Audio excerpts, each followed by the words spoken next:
The results there of. ठीक है जी, इसके बारे में हमने एक एक वर्ड के बारे में मैंने आपको काफ़ी चीज़ें समझाई थी। उसके बाद हमने जर्नल, सबसे पहला स्टेप रिकॉर्डिंग यानी कि जर्नल एंट्री, ये समझ लिया था। आपको रूल भी बता दिया था, रूल सिर्फ एक बताया था। ठीक है, क्या बताया था? इंक्रीज इन एसेट डेबिट, सिर्फ एक रूल की मैंने बात करी थी, सिर्फ ये याद रखना है। ठीक है, मैंने आपको एक चीज और बोली थी, क्या? कि थोड़ी सी प्रैक्टिस करना जर्नल एंट्रीज की। ठीक है, अब कितनी करी है वो आपके हाथ में है। नाउ मैं आगे मूव कर रहा हूँ। Second, classifying. ठीक है, क्लासिफाइंग का मतलब क्या है? अब मुझे जो मैंने सारी जर्नल एंट्रीज लिख ली उसको मुझे क्लासिफाई करना है। मींस क्या बोला था क्लासिफाइंग का मतलब? Ledger posting, right. अब मुझे उसको लेजर में पोस्ट करना है, यानी उसके खाते बनाने हैं, उसके अकाउंट्स बनाने हैं। ठीक है, तो उसके लिए मैं आपको फटाफट कुछ जर्नल एंट्रीज बोल रहा हूँ। ठीक है जी, जर्नल एंट्री, सॉरी, ट्रांजैक्शन बोल रहा हूँ। जर्नल एंट्री लिखेंगे और फिर उससे लेजर पोस्टिंग करेंगे, राइट। चलिए, बोर्ड विजिबल है जी, कौन पास ले लेगा? बोर्ड विजिबल है सबको? Yes sir. ओके, चलिए फर्स्ट चलो, Ram started business with cash. पहली एंट्री में जान के वही बोल रहा हूँ। Ram started business with cash 10,000। क्या जनरल एंट्री होगी जी? फटाफट बताते जाइए। कैपिटल लेकर आया 10,000 की। हाँ जी, तो जनरल एंट्री क्या होगी? I repeat, Ram started business with cash. मैं तो ये इसलिए बोल रहा हूँ क्योंकि कल करवाई थी same. Cash account debit to capital. Cash account debit to Ram's capital. Capital account कुछ नहीं होता, नाम के साथ होता है। किसी का कैपिटल अकाउंट तो होगा। मैं बहुत छोटा छोटा सा लिख रहा हूँ जी। Cash account debit to Ram's capital 10,000। जान के छोटा लिख रहा हूँ क्योंकि मेरे को लेजर सारे यही बनाने हैं, जगह मेरे पास कम है। मैं रिपीट कर रहा हूँ, आप सब लिखते जाइएगा। Cash account debit to Ram capital 10,000, first general entry. Second, sold, sorry, purchase करते हैं पहले। Purchase goods from Sohan 5,000। I repeat, purchased goods from Sohan 5,000। Sohan से 5,000 रुपए के गुड्स खरीदे। फटाफट बताइए क्या जनरल एंट्री होगी?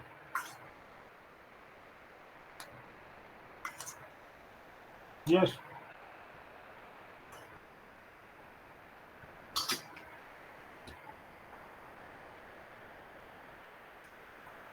Purchased goods from Sohan. Purchase account debited to Sohan's account. Very good, सबको समझ आ गई जी? Purchase account debit to Sohan account.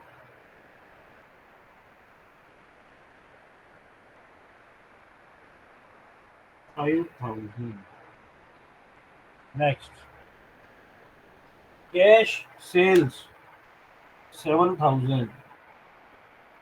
Cash sale 7,000। Cash account debit to sales account. Cash account debit to sales account. Very good, सबको clear है जी ये? Yes cash sir. Account debit to sales account 7,000। Cash हो गई। Salary paid 2,000। Salary paid 2,000। Salary account debit to cash account. Salary account debit to cash account. सही बोल रहे हैं जी, ये गलत बोल रहे हैं? सर गलत है। गलत है, सही बताइए। Cash account debited to salary account. Cash account debit to salary account. अब दोनों आंसर आ गए। अब मैं किसी तीसरा कोई बताइए जी, फर्स्ट वाले सही थे या सेकंड वाले सही थे, या आपका कोई तीसरा ओपिनियन भी है वो भी बता दीजिए। आप लोगों को कंफ्यूज करो तो बड़ी जल्दी कंफ्यूज हो जाती है। यस, फर्स्ट आंसर सही है, सेकंड आंसर सही है, या कोई सा भी सही नहीं है, कोई तीसरा आंसर है। यस, कोई अपना ओपिनियन दे फटाफट, फिर मैं आंसर दे रहा हूँ।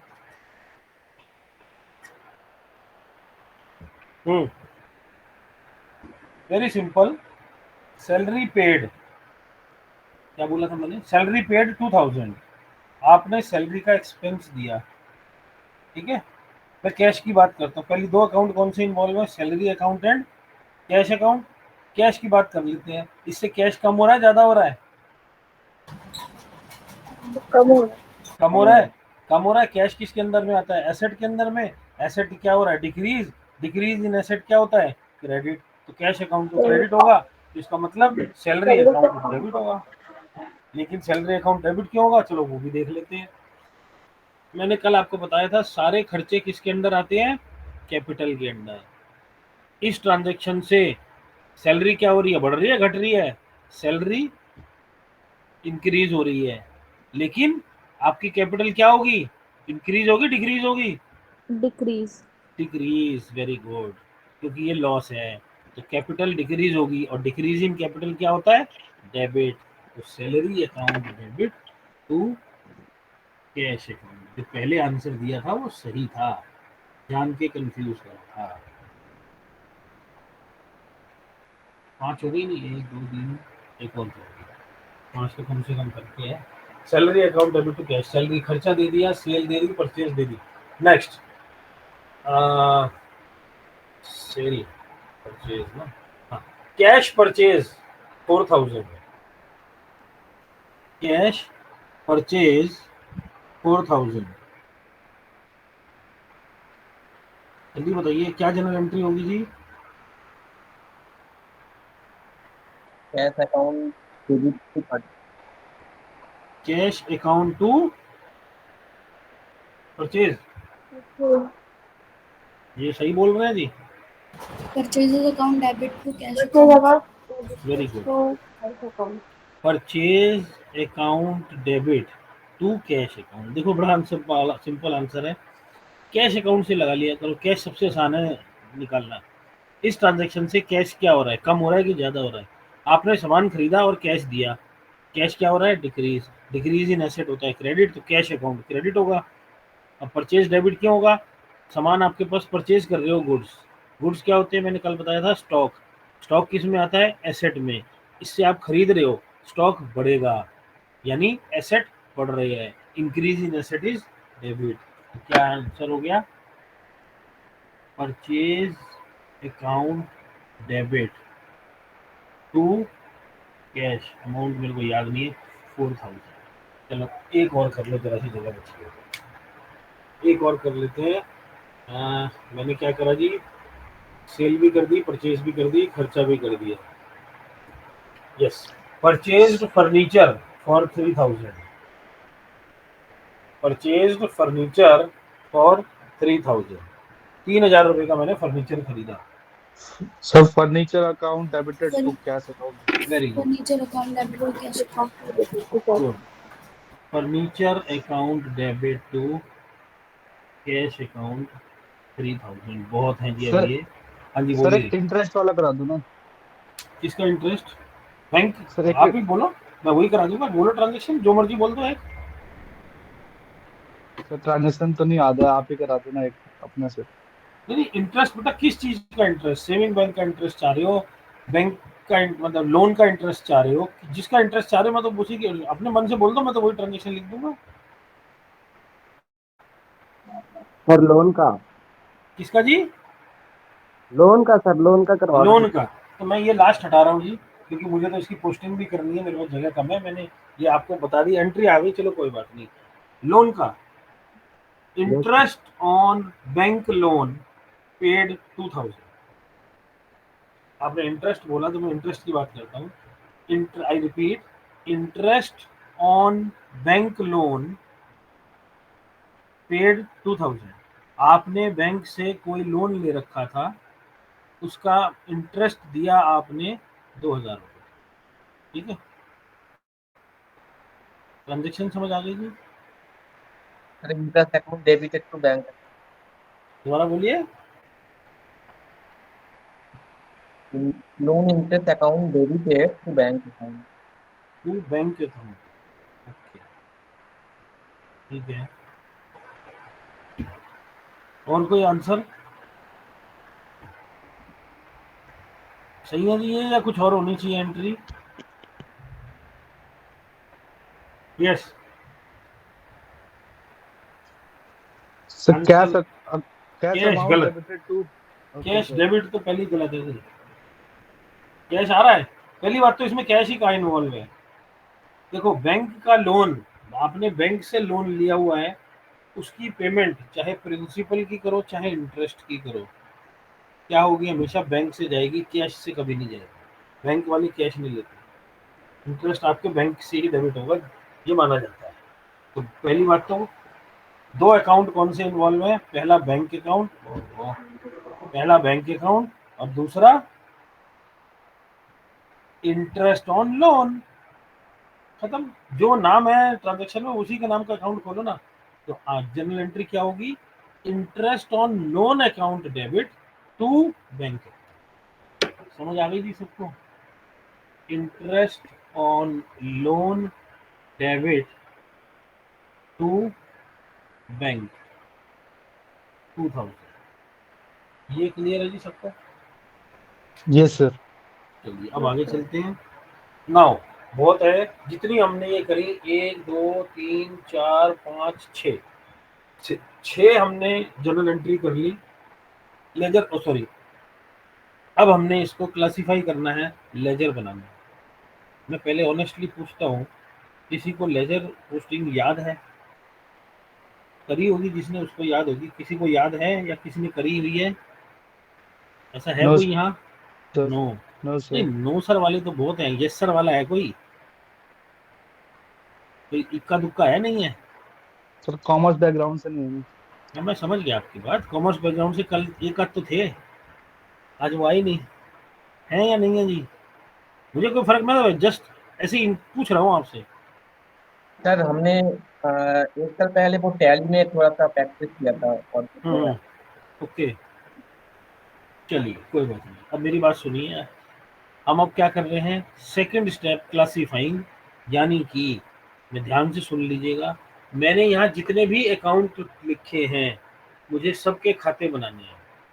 सबके खाते बोल दीजिए, सबके अकाउंट्स बोल दीजिए। मैं सिर्फ एक अकाउंट प्रॉपर फॉर्मेट में बना रहा हूँ, क्योंकि मेरे पास उतनी जगह नहीं है, बाकी मैं सब टी फॉर्म में बनाऊंगा। ठीक है, पहला कैश, सबसे बड़ा कैश अकाउंट होता है, इसलिए मैं कैश अकाउंट ही बना रहा हूँ प्रॉपर फॉर्मेट में।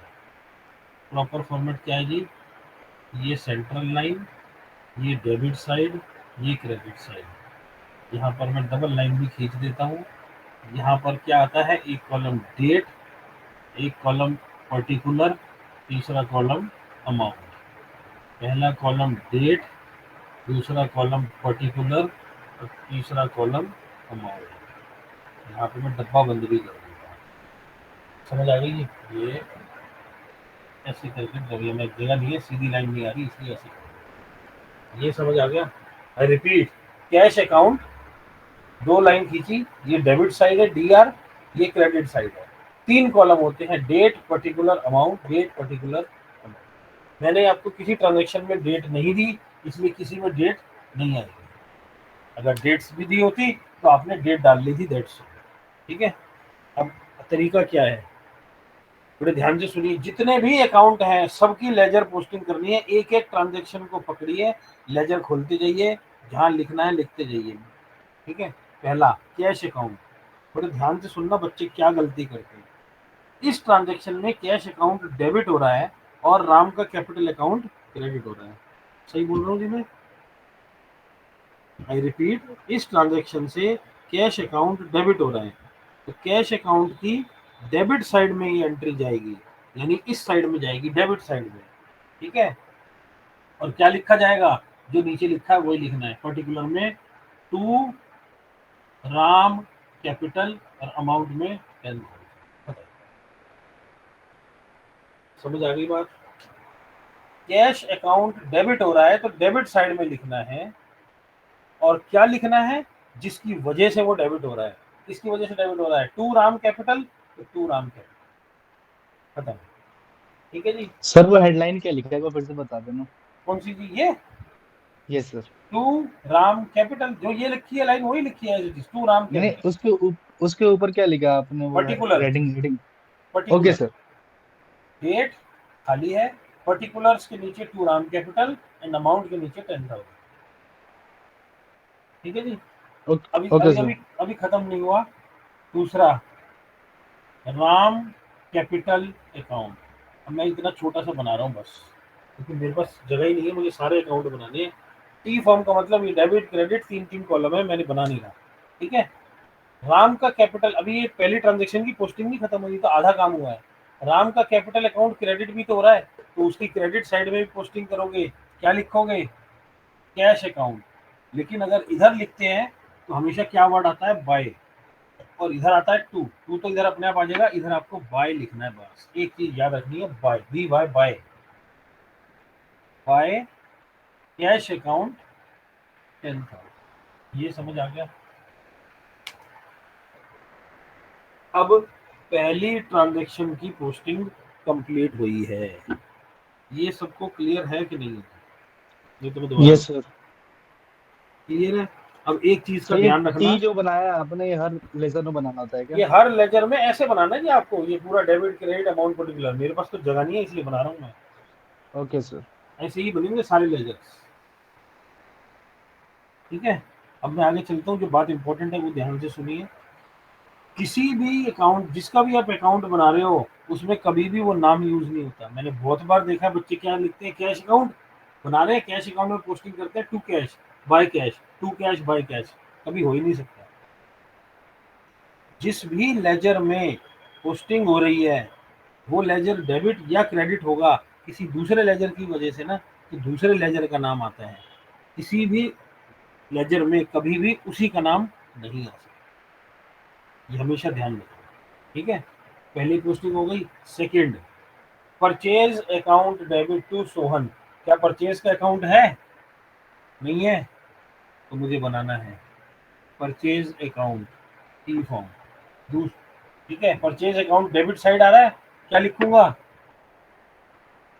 टू सोहन 5,000। समझ आ गई। और दूसरा, सोहन का अकाउंट क्या है, नहीं है, बनाना है, बना दो। सोहन के अकाउंट में क्रेडिट साइड में क्या लिखूंगा, बाय परचेजेस 5,000। ये समझ आ गया। Yes sir. सबको समझ आ गया जी। परचेज अकाउंट बनाया क्योंकि था नहीं, परचेज डेबिट हो रहा था तो डेबिट साइड में लिखा क्या, टू सोहन। दूसरा, सोहन का अकाउंट नहीं है, बना दिया। क्रेडिट हो रहा है किसकी वजह से, परचेज, तो बाय परचेजेस। नेक्स्ट, अब आपने खुद बताना। Next, cash account debit to sales 7,000। Cash account ये ऑलरेडी बना है, क्या करूं, क्या करना है जी, डेबिट साइड तक टू सेल करना। कहाँ लिखूं, कैश डेबिट अकाउंट साइड के में, डेबिट साइड में लिखना है टू सेल्स 7,000। ठीक है जी। अब उसके सेल्स आगे, अकाउंट सेल्स अकाउंट कहीं नहीं बना हुआ, सेल्स अकाउंट नया बना दिया। क्रेडिट क्या लिखूं, बाय टू बाय सेल्स, देखो गलत बोला ना किसी ने, by cash by cash 7,000। By to 7,000 clear. Next, salary account debit to cash. Salary account कहीं बना हुआ है, नहीं बना, बना दीजिए। सैलरी अकाउंट डेबिट हो रहा है, क्या लिखूंगा? टू कैश 2000, और कैश अकाउंट की क्रेडिट साइड में क्या लिखूंगा? By salary by salary 2000। समझ आ गई जी सबको? Yes sir. Salary account debit to cash account, salary account बना दिया, डेबिट साइड में to cash account, cash credit हो रहा था तो कैश अकाउंट मेरा बना है बाय सैलरी 2000। डेट खाली है क्योंकि मेरे पास डेट किसी में नहीं। चलूं आगे। Next, purchase account debit to cash, purchase account बना हुआ है जी पहले ही, तो क्या लिखूं? टू कैश, नीचे लिख दो इसके, टू कैश 4000, और कैश की क्रेडिट साइड में क्या लिखूंगा? By purchases 4000। Clear? Next and last, interest on loan account debit to bank, interest on loan account है नहीं है, बना दो। इसको क्या करना है? डेबिट, इसकी वजह से टू बैंक 2000, और बैंक अकाउंट एक और चाहिए, वो भी नहीं है, बना दो। बैंक की credit side by interest on loan 2000। ये समझ आ गया जी? थोड़ी सी खिचड़ी Yes, ज्यादा sir. हो गई, लेकिन क्या ये सबको लेजर पोस्टिंग क्लियर है? Yes sir. अब अगला स्टेप सुनिए, अभी तो सिर्फ पोस्टिंग करिए ना, अभी तो ये सब ओपन है। अब मुझे इन लेजर्स को बंद करना है, क्लोज करना है। क्लोज करने का मतलब इनके बैलेंसेस निकालने हैं। बैलेंसेस कैसे निकलते हैं? तीन ही ऑप्शन हो सकती हैं। क्या?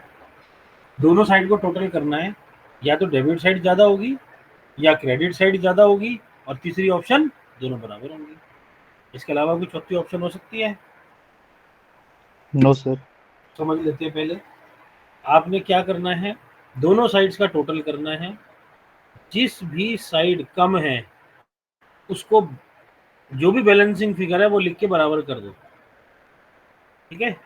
आई रिपीट, डेबिट साइड का टोटल 100 है, क्रेडिट साइड का टोटल 90 है, तो क्रेडिट साइड में 10 रुपये और लिखने हैं तो 100 हो जाएगा, तो वहां लिख दीजिए 10 रुपये, और उसके आगे लिखना क्या है? अगर क्रेडिट साइड में लिखा है तो वर्ड आएगा by balance CF, carry forward, और अगर डेबिट साइड में लिखना है तो लिखेंगे टू बैलेंस कैरी फॉरवर्ड। बस दोनों को टैली करा दिया, खत्म, और लेजर बंद। एग्जांपल अब मैं आपके सामने चल रहा हूँ। कैश अकाउंट टोटल क्या है? 17,000, और इधर कितना आ रहा है? 6,000। ज्यादा क्या है? 17,000।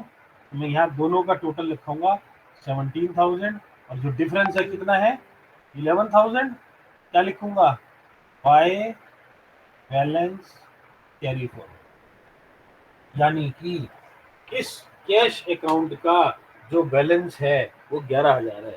ये इसका निचोड़ है।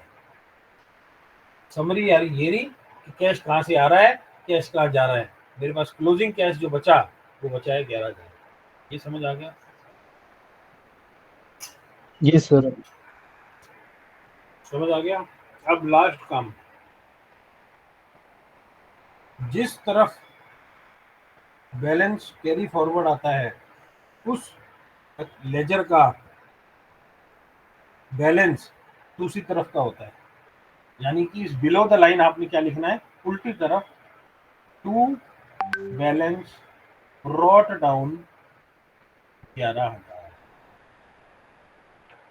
इसका मतलब इस कैश अकाउंट का बैलेंस 11,000 है, लेकिन डेबिट, क्रेडिट नहीं है। बात समझ आ गई? ये है इसका निचोड़।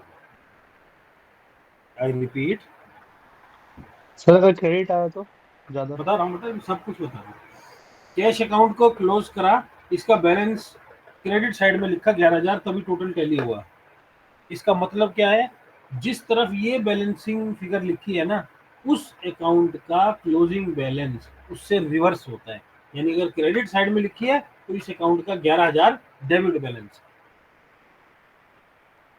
अगर बैलेंसिंग फिगर क्रेडिट साइड में लिखी तो डेबिट बैलेंस है, अगर बैलेंसिंग फिगर डेबिट साइड में लिखी होती तो इस लेजर का क्रेडिट बैलेंस होता बस। और तीसरी यस सर। ऑप्शन, अगर दोनों अपने आप बराबर आ गए तो कोई बैलेंस ही नहीं है, जीरो बैलेंस, तब तो टेंशन ही खत्म हो गई। बात समझ आ गई जी? पहला अकाउंट मैंने प्रॉपर क्लोज कर दिया। अब बाकी सारे अकाउंट का मतलब क्या है, इसमें कोई ट्रांजेक्शन ही नहीं है। 10,000 10,000 मैं लिख नहीं रहा कुछ भी इतना लंबा बैलेंस सीडीपीडी। इसका मतलब क्या है, इस अकाउंट का बैलेंस इधर आ रहा है डेबिट साइड, यानी कि क्या बैलेंस है, क्रेडिट बैलेंस है। ये समझ आ गया? मैं दूसरे मार्कर यस सर। ठीक है। सिमिलरली मैं सबकी 1 सेकंड में क्लियर करता हूँ। इसके नीचे परचेज यहाँ का टोटल 9,000 है, इसका टोटल करूंगा 9,000 बैलेंसिंग फिगर। इसका मतलब इस साइड डेबिट बैलेंसिंग होगा। फिगर लिखी है तो डेबिट बैलेंस आएगा, डेबिट साइड में बैलेंस आएगा। ठीक है, यहाँ पर भी 5,000 लिखा, बराबर कर दिया, तो इसका बैलेंस क्या आएगा, क्रेडिट साइड का बैलेंस। इस फिगर का बैलेंस 2,000 इधर है, 2,000 इधर लिख के मैंने बराबर कर दिया टोटल, बैलेंस क्या है, क्रेडिट बैलेंस है। सर्कल लगाता चल रहा हूँ, ये 7,000 लिख के टोटल बराबर कर दिया, इसका बैलेंस क्या है, 7,000 क्रेडिट। 2,000 2,000 बराबर बराबर इधर लिखा है, तो इसका बैलेंस इधर आएगा 2,000 2,000 2,000 बराबर बराबर इधर लिखा है, तो इस अकाउंट का बैलेंस इधर आएगा। ये समझ आ गया? Yes sir. सर एक पिक्चर क्लिक कर दोगे क्या? चलिए यार कर लो, मैं तो मिटाने लगा हूँ। ये मिटाना है मुझे जनरल एंट्री अभी, क्योंकि सर इसी में हम तीसरा। बोलिए बोलिए, सर क्लियर नहीं आ रही है। क्या नहीं आ रहा बेटा? सर क्लियर नहीं हो रहा है वो ब्लैक बोर्ड। बोर्ड क्लियर नहीं आ रहा? जी सर, एक पिक्चर क्लिक कर देते आप एक सेकंड अपने फोन से। कर लीजिए, ये लो। तो यार ये नीचे आई जा रही है, कौन है, इग्नोर रीजनल सेंटर। चलिए, यस कर लीजिए, क्लियर है? Okay sir. चलिए आगे चलूं। अब मैं इसको मिटा रहा हूँ, ठीक है। अब ध्यान से सुनिएगा, ये जो हमने करा, ये मेरा स्टेप हो गया कौन सा, क्लासीफाइंग का। यानी मैंने लेजर में पोस्टिंग कर दी, मुझे समझ आ गया लेजर में पोस्टिंग कैसे करते हैं और लेजर्स को क्लोज कैसे करते हैं। ठीक है, मेरे सबके, मैं 1 सेकंड के लिए रिपीट कर रहा हूँ। कैश अकाउंट को भी यहाँ से इधर बंद, ठीक है। ये खत्म हो गया लेजर, यानी कि कैश अकाउंट का 11,000 डेबिट बैलेंस है, राम्स कैपिटल का क्रेडिट बैलेंस है, परचेज का डेबिट बैलेंस है, सोहन का क्रेडिट एंड सो ऑन। सब समझ आ गया? Now this is all about classifying. आपको 4 लेजर और हो तो 4 और बनाने हैं, लेकिन कॉन्सेप्ट इज सेम। डेबिट है, डेबिट साइड में ले जाना है, क्रेडिट है तो क्रेडिट साइड में ले जाना है। ठीक है, अब मैं चल रहा हूँ आगे। थर्ड स्टेप क्या था जी, आर्ट ऑफ रिकॉर्डिंग, समझ आ गई। क्लासीफाइंग ये रही आपके सामने। हाँ बोलिए, क्लियर नहीं डाले। क्या चीज क्लियर नहीं आ रहा? बोर्ड क्लियर नहीं दिख रहा, क्या लिखा है आपको क्लियर नहीं दिख रहा। बोर्ड क्लियर नहीं दिख रहा, रुकिए मैं दूसरी लाइट ऑन करता हूँ।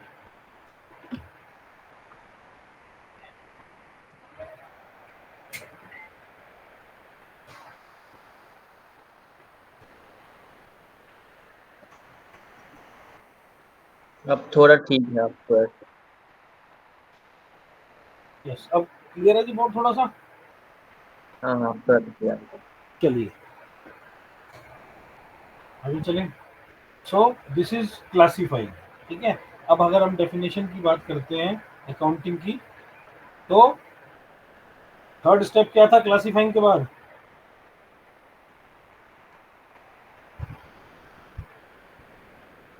याद है किसी को? ये सब मत पूछा करो है।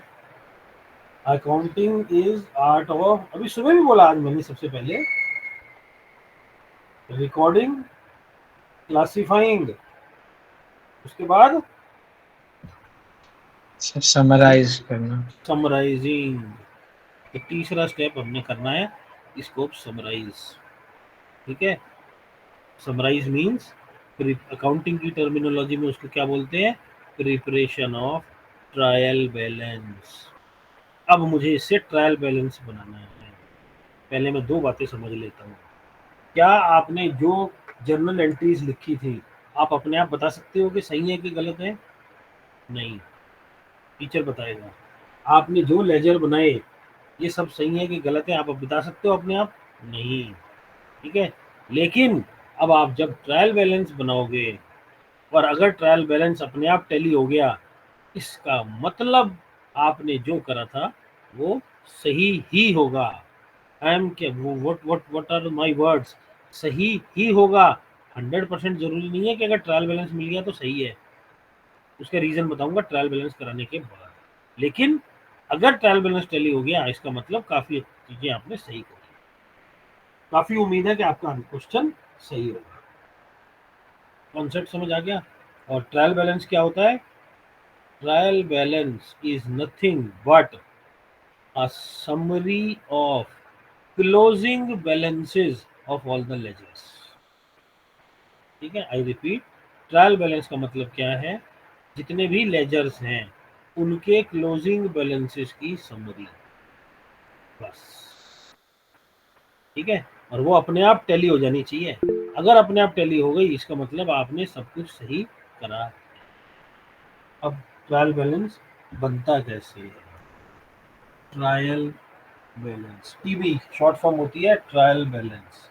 इसमें आता क्या है? कुछ नहीं, 3 कॉलम होते हैं। Number 1 particular, second debit, third credit. ठीक है, पर्टिकुलर्स, डेबिट, क्रेडिट। पर्टिकुलर के अंदर लेजर का नाम आएगा। अगर डेबिट बैलेंस है तो डेबिट में आएगा, अगर क्रेडिट बैलेंस है तो क्रेडिट में आएगा। अगर कोई बैलेंस नहीं है तो उसको लिखने की जरूरत नहीं। बात समझ आ गई? अब लिखना स्टार्ट करते हैं। फर्स्ट कैश अकाउंट है, पहला कैश अकाउंट। क्या बैलेंस है जी? यस, क्या बैलेंस है इसका? 11,000। कौन सा, डेबिट और क्रेडिट? डेबिट। डेबिट 11,000, क्रेडिट में डैश। ठीक है, सेकंड राम कैपिटल, यहाँ लिखना है मुझे राम कैपिटल अकाउंट। इसका बैलेंस क्या है? 10,000। डेबिट और credit? Credit. Credit side 10,000। Clear? सबको क्लियर हो रहा है जी ये? Yes sir. Good. Third purchase account, purchase account. इसका बैलेंस क्या है? 9,000। कौन सा बैलेंस है? Debit side, debit side 9,000। Next Sohan account, क्या बैलेंस है जी? बोलिए। डेबिटेड। डेबिट है, आपके सामने बना है सोहन अकाउंट, मैं तो बल्कि बैलेंस भी लिखा है। क्रेडिट में सोहन अकाउंट 5,000, क्रेडिट बैलेंस है भाई। क्लियर है? डेबिट क्यों है जी? एक ही एंट्री है 5,000 की इधर। Yes sir, yes sir. Clear. Next bank account, क्या बैलेंस है?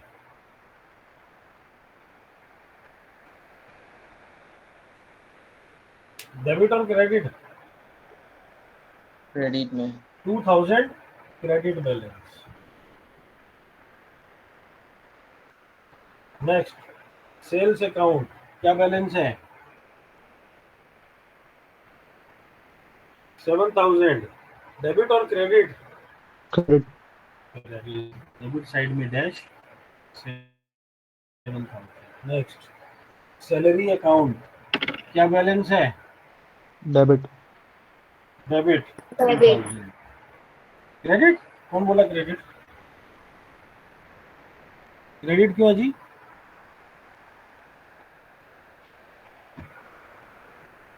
कहाँ है क्रेडिट बताइए।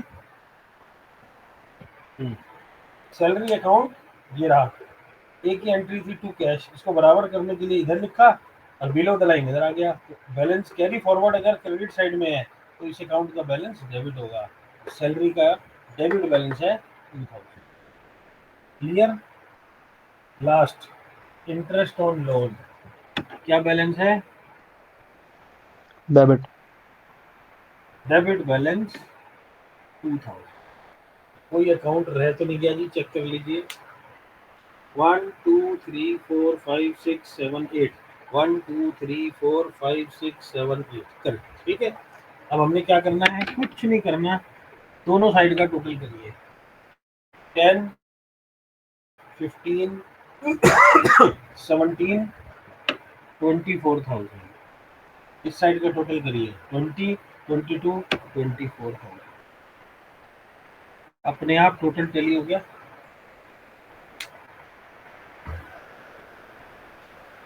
बात समझ आई? दोनों साइड का टोटल ऑटोमेटिकली इक्वल आ गया। कुछ भी आया उससे मुझे फर्क नहीं है, लेकिन इक्वल होना चाहिए, बराबर होना चाहिए। सर अगर इक्वल नहीं आया तो? अगर अभी आता हूँ, इक्वल आ गया इसका मतलब you have done almost, you have done correct. अगर आपका बैलेंस इक्वल नहीं आया तो चेक करिए आपने यही लेजर पोस्टिंग में कहीं गलती करी हुई है, आपने टोटल गलत निकाला है या डेबिट की जगह क्रेडिट में लिख दिया है। ऐसी दो गलतियों में से कोई ना कोई गलती मिली है। बात समझ आ गई जी? या आपने 11,000 है उसको उसकी जगह 1100 रुपये लिख दिया, या 11,000 की जगह 1,10,000 कर दिया। कोई ना कोई गलती इसी लेजर पोस्टिंग में आपको 100% मिलेगी अगर आपका ट्रायल बैलेंस टैली नहीं हुआ। ठीक है, कॉन्सेप्ट समझ आ गया? हाँ बोलिए बोलिए। हाँ, आपने जो ट्रायल बैलेंस का ये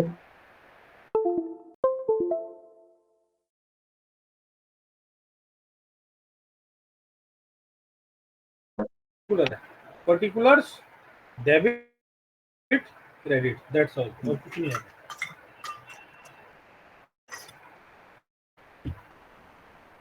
ठीक है जी? Yes sir. पॉइंट ठीक है। नाउ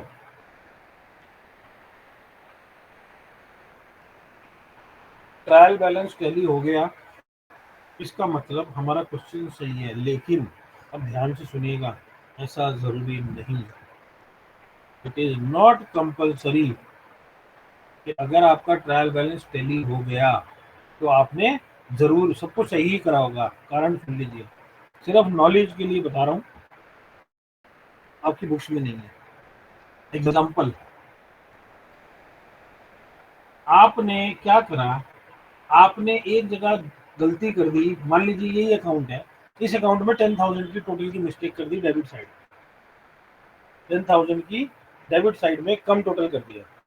किसी दूसरे अकाउंट में क्रेडिट साइड में 10,000 का टोटल कम कर दिया, तो आपस में डेबिट 10,000 कम हो गया, क्रेडिट भी 10,000 कम हो गया, ट्रायल बैलेंस आपका टैली हो गया। क्योंकि दोनों जगह आपने मिस्टेक कर दी, डेबिट साइड में भी 10,000 की, क्रेडिट साइड में भी 10,000 की। बात समझ आ गई? Yes sir.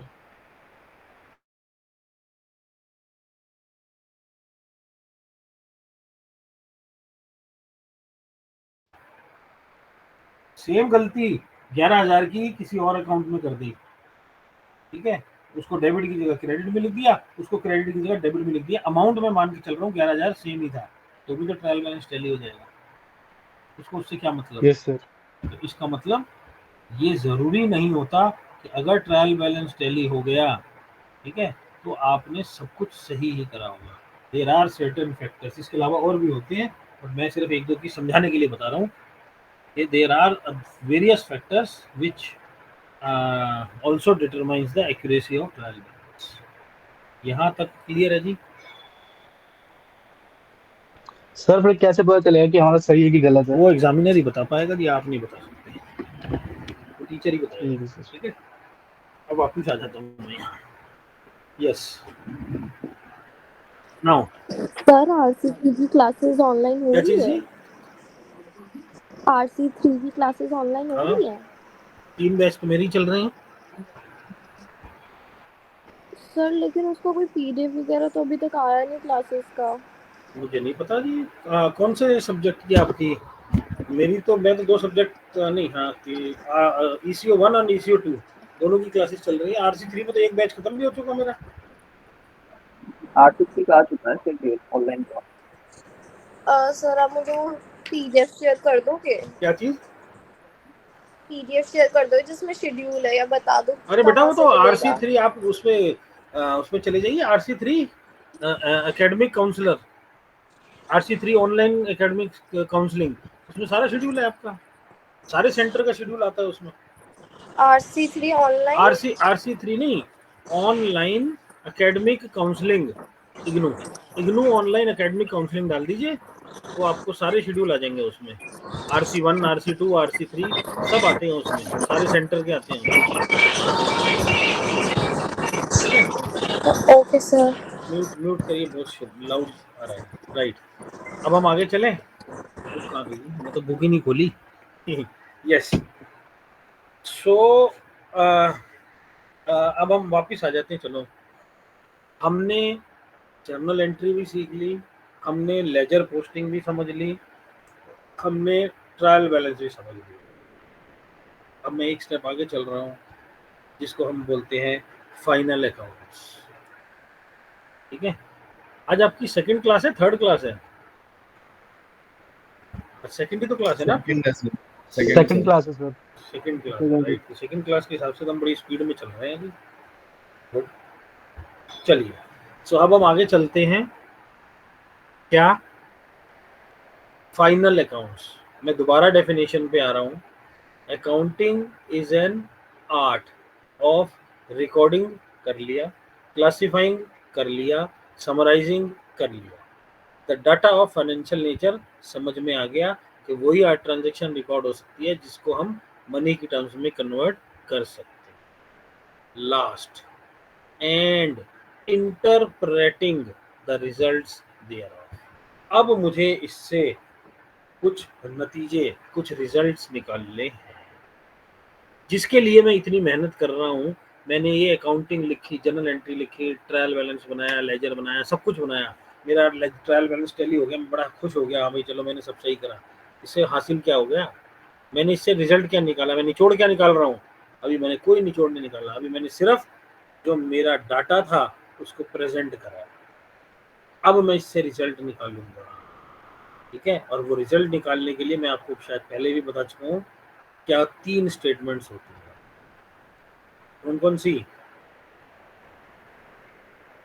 याद है किसी को? कल बताई थी। 3 स्टेटमेंट्स होती हैं। प्रॉफिट एंड लॉस पहला याद है, profit and loss. Yes, first is trading account, second is profit and loss account, and third is balance sheet. ठीक है, ये 3 स्टेटमेंट होती हैं। पहली 2 स्टेटमेंट क्या कहलाती हैं? Profitability statements.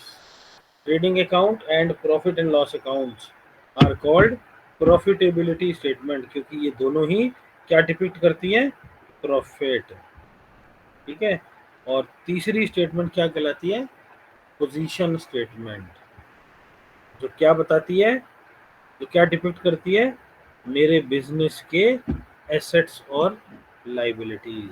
मतलब मुझे, मेरे पास क्या एसेट है, क्या मैंने खरीदा हुआ है, या क्या मैंने, ऐसे समझ लीजिए कितना पैसा मैंने मार्केट से लेना है और कितना पैसा मैंने मार्केट में देना है।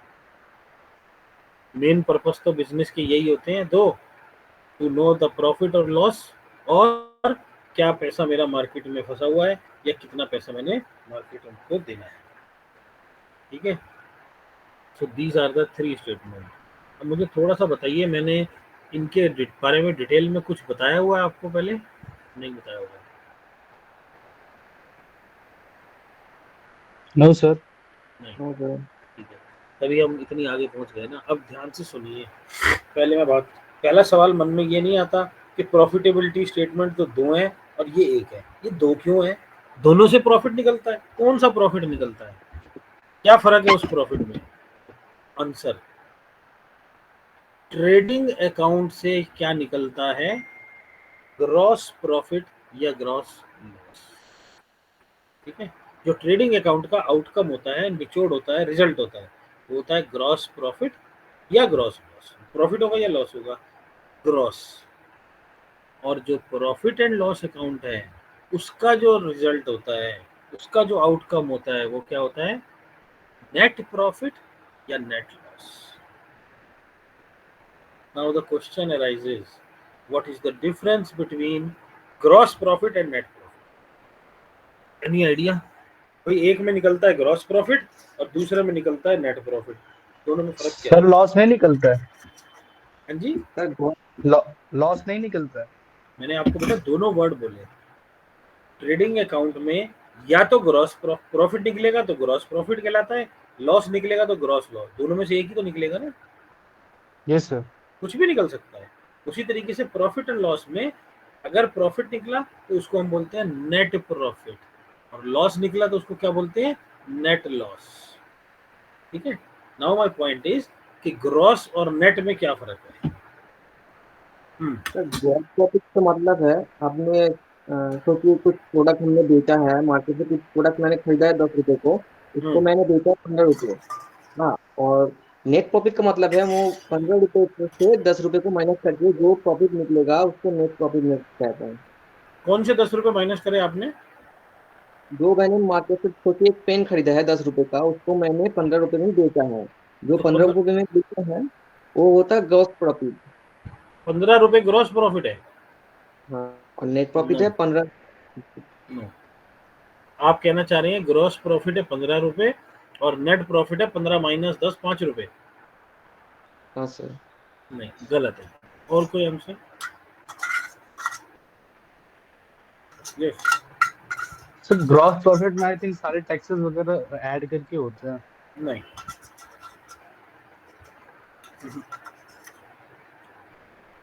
सुनिए,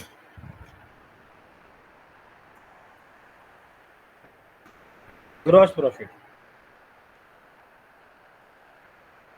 ट्रेडिंग अकाउंट का फॉर्मेट फिक्स होता है।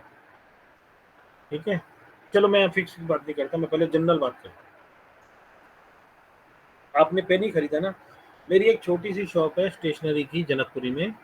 मैं क्या करता हूँ, चांदनी चौक से होलसेल में पेन, पेंसिल, इरेजर, रबड़, शॉर्पनर, रजिस्टर एक्सेट्रा सब खरीद के लाता हूँ और यहाँ कस्टमर को बेचता हूँ।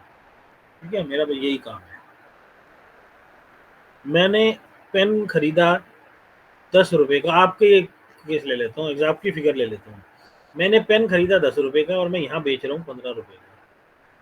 ठीक है, तो जो उसका डिफरेंस है, the difference between sale price and purchase price is called gross profit. I repeat, the difference between sale price and purchase price. Yes जितने सर। का खरीदा और जितने का बेचा, उसका जो डिफरेंस है वो कहलाता है ग्रॉस प्रॉफिट। यानी 5 रुपए मेरा ग्रॉस प्रॉफिट है। ठीक है, जिसने भी आंसर दिया था बेटा 15 रुपए तो आपकी सेल की वैल्यू है, प्रॉफिट थोड़ी ना है वो कमाया थोड़ी ना 15 रुपए, वो तो मिला है आपको। ठीक है, that is called sir sales या टर्नओवर। यस ठीक है, सर। वो तो आपकी तो सेल है, नेट में प्रॉफिट नहीं है। ग्रॉस के जो भी एक्सपेंसेस होते हैं उससे माइनस कर देते हैं। अब हाँ ठीक, अब देखो मैंने पहले पूछा था, अब मेरी सुन लो, आप सही बोल रहे हो। तो ये था मेरा gross profit, difference between sale and purchase price. ठीक है, अब क्या मैंने इसमें से कोई भी खर्चा माइनस करा, कोई भी एक्सपेंस माइनस करा? No expense sir. कौन सा? ट्रैवलिंग। आपने आपने क्या नाम है, स्टेशनरी की शॉप थी ना, आपने चांदनी चौक से खरीदा था और जनकपुरी आपकी शॉप, पहले तो वहां से सामान इधर लेकर आओगे, उसके बाद आपने 2 सेल्समैन रखे थे, उनको सैलरी देते हो, बिजली का बिल आता है, पानी का बिल आता है, जो दुकान है आपकी शॉप है वो रेंट पे है, मान लो उसका किराया देते हो, रेंट देते हो, एटसेट्रा एटसेट्रा, बहुत खर्चे हैं। कोई भी मैंने एक्सपेंस माइनस नहीं करा। अब मैं क्या करता हूँ, सारे एक्सपेंस माइनस तो करूंगा तभी तो पता चलेगा असलियत क्या, प्रॉफिट क्या है। Moment I deduct all the expenses from this gross profit, जो लास्ट में बचा that is called net profit या नेट लॉस। समझ आ गई? सेल और परचेज का डिफरेंस इज ग्रॉस प्रॉफिट, उसमें से सारे एक्सपेंसेस को माइनस कर देना is called net profit. Clear है? Yes sir sir. अगर ग्रॉस लॉस में जाता होगा तो नेट तो हमेशा लॉस में जाएगा। क्यों लॉस में जाएगा जी? किसने कह दिया? मैं इसी को एग्जांपल ले लेता हूँ। आपने यस सर। एक पेन 10 रुपए का खरीदा था, 15 रुपए का बेचा, 5 रुपए is your gross profit.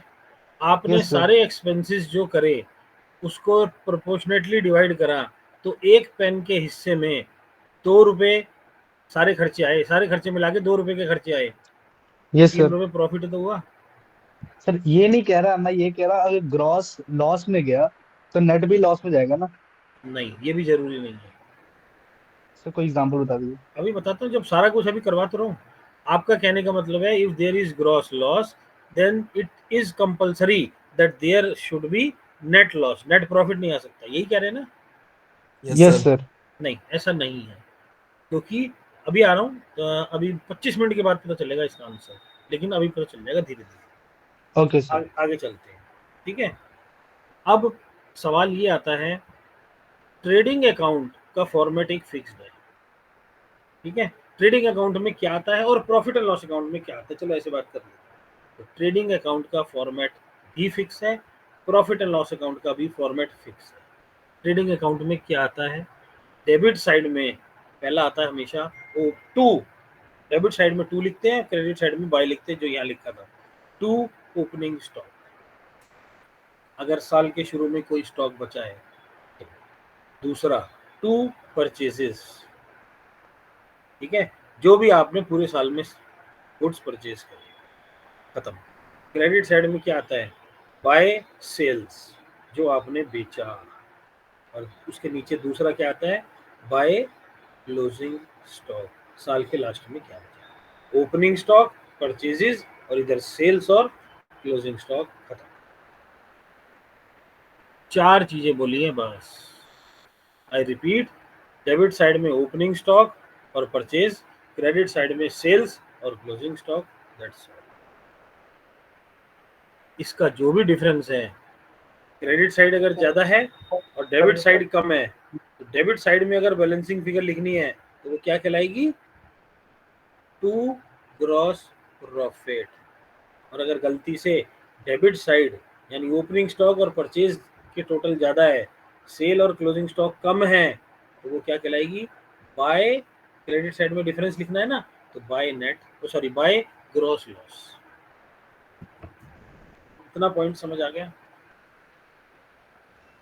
Yes sir. अब बड़े ध्यान से सुनना। चलो अभी नहीं सुन, चलो ट्रेडिंग अकाउंट में सिर्फ एक तरीके का एक्सपेंस और आता है, सिर्फ, आई रिपीट, बड़ी इजीली समझ नहीं आएगा, ध्यान से सुनते जाना। सिर्फ एक तरीके का एक्सपेंस आता है, क्या? टू डायरेक्ट एक्सपेंस, ठीक है? अब मैंने तीसरा आइटम बोला है, जो लास्ट आइटम है, बस ओपनिंग स्टॉक, उसके बाद परचेज, और उसके बाद 2 डायरेक्ट एक्सपेंस, और इधर वही 2 आते हैं, by sales, by closing stock. अब डिफरेंस निकालना था, ठीक है? तो डिफरेंस तो निकाल लोगे। The point is what is the meaning of direct expense, ठीक है? अभी आंसर समझा नहीं रहा, एक सेकंड बाद समझाता हूँ मैं। अब इसके बाद आगे आता हूँ, प्रॉफिट एंड लॉस अकाउंट का फॉर्मेट क्या है। Profit and loss account start होता है वहां से जहां से ट्रेडिंग अकाउंट खत्म होता है। अगर उधर ग्रॉस प्रॉफिट है तो ये ग्रॉस प्रॉफिट से शुरू होगा, अगर ट्रेडिंग अकाउंट में net loss, sorry gross loss निकला है तो ये ग्रॉस लॉस से शुरू होगा। ये समझ आ गया? ठीक है, मान लीजिए मैं कहता हूँ ग्रॉस प्रॉफिट निकला, तो मेरा profit and loss account start हुआ ग्रॉस प्रॉफिट से। इसमें सिर्फ और सिर्फ 2 ही आइटम होते हैं। आपकी बुक्स में बहुत सारी डिवाइड कर रखी है, मैं सिर्फ 2 बोल के चलता हूँ। डेबिट साइड में आता है indirect expenses. I repeat, debit side में क्या आते हैं? Indirect expenses. और क्रेडिट साइड में क्या आता है?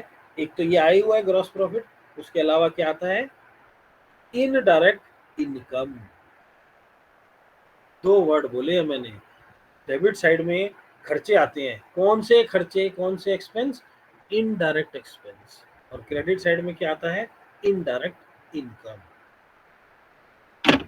अब मेरे लिए समझने के लिए 3 वर्ड्स हो गए। डायरेक्ट एक्सपेंस क्या होता है, इनडायरेक्ट एक्सपेंस क्या होता है, और इनडायरेक्ट इनकम क्या होता है। अब मैं सवाल पूछता हूँ आपसे, मैं तो आंसर दूंगा ही, किसी को आइडिया है?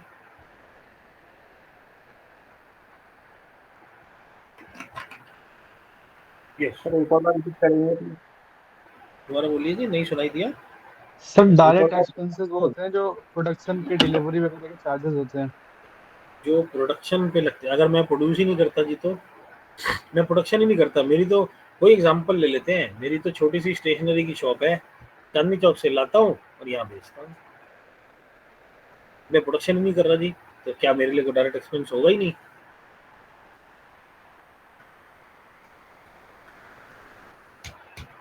Yes, direct expenses. सही बोलना चाह रहे हो आप, जिसने भी आंसर दिया था वैसे सही ट्रैक पर हो, लेकिन एग्जैक्ट डेफिनेशन क्या होती है? सर जो डिलीवरी में जो वो होते हैं एक्सपेंसेस लगते हैं। नहीं, अब आप बिल्कुल गलत ट्रैक पे चले गए, डिलीवरी तो बिल्कुल अलग ट्रैक पे चले गए। नो, सुनिए, डायरेक्ट एक्सपेंस। यस, बोलूँ क्या, कोई बोलना चाह रहा है जी, मुझे लगा है। Anybody sir wants like to? Raw materials. Raw material तो परचेज ही हो गई ना, वो तो ओके परचेज सर। हो गई। तो labour charges. Labour charges sir custom duty excise duty नहीं आएगा सर इसमें? नहीं, कस्टम ड्यूटी, एक्साइज ड्यूटी, ये नहीं आता जी, टैक्स कोई नहीं आता। चलिए, अब सुन लिए डेफिनेशन क्या है। डायरेक्ट, बड़े ध्यान से सुनना, समझ नहीं आएगी पहली बार में। Direct expenses means all those expenses which are necessarily or compulsorily to be incurred to make any product under saleable condition. I repeat, all those expenses which are necessarily to be incurred. Why? To make the product under saleable condition. मतलब हर वो खर्चा जो जरूरी है, किस लिए?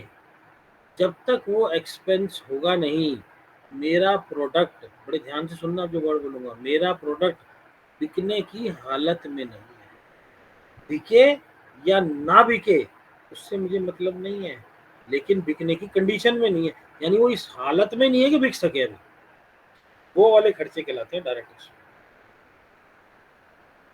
अब कुछ समझ आया? नहीं आया? दोबारा बोलो। Yes sir. आ गया? यानी कि वो खर्चा जो जब तक होगा नहीं, मेरा प्रोडक्ट बिकने की कंडीशन में नहीं है, कॉल्ड डायरेक्ट एक्सपेंस। समझ आ गया? अगर समझ आ गया तो अब एग्जांपल दो जरा डायरेक्ट एक्सपेंस का। यस, डायरेक्ट एक्सपेंस का एग्जांपल दो, यानी कि वो एक्सपेंस है ये तो मैं जब तक इनकर नहीं करूंगा।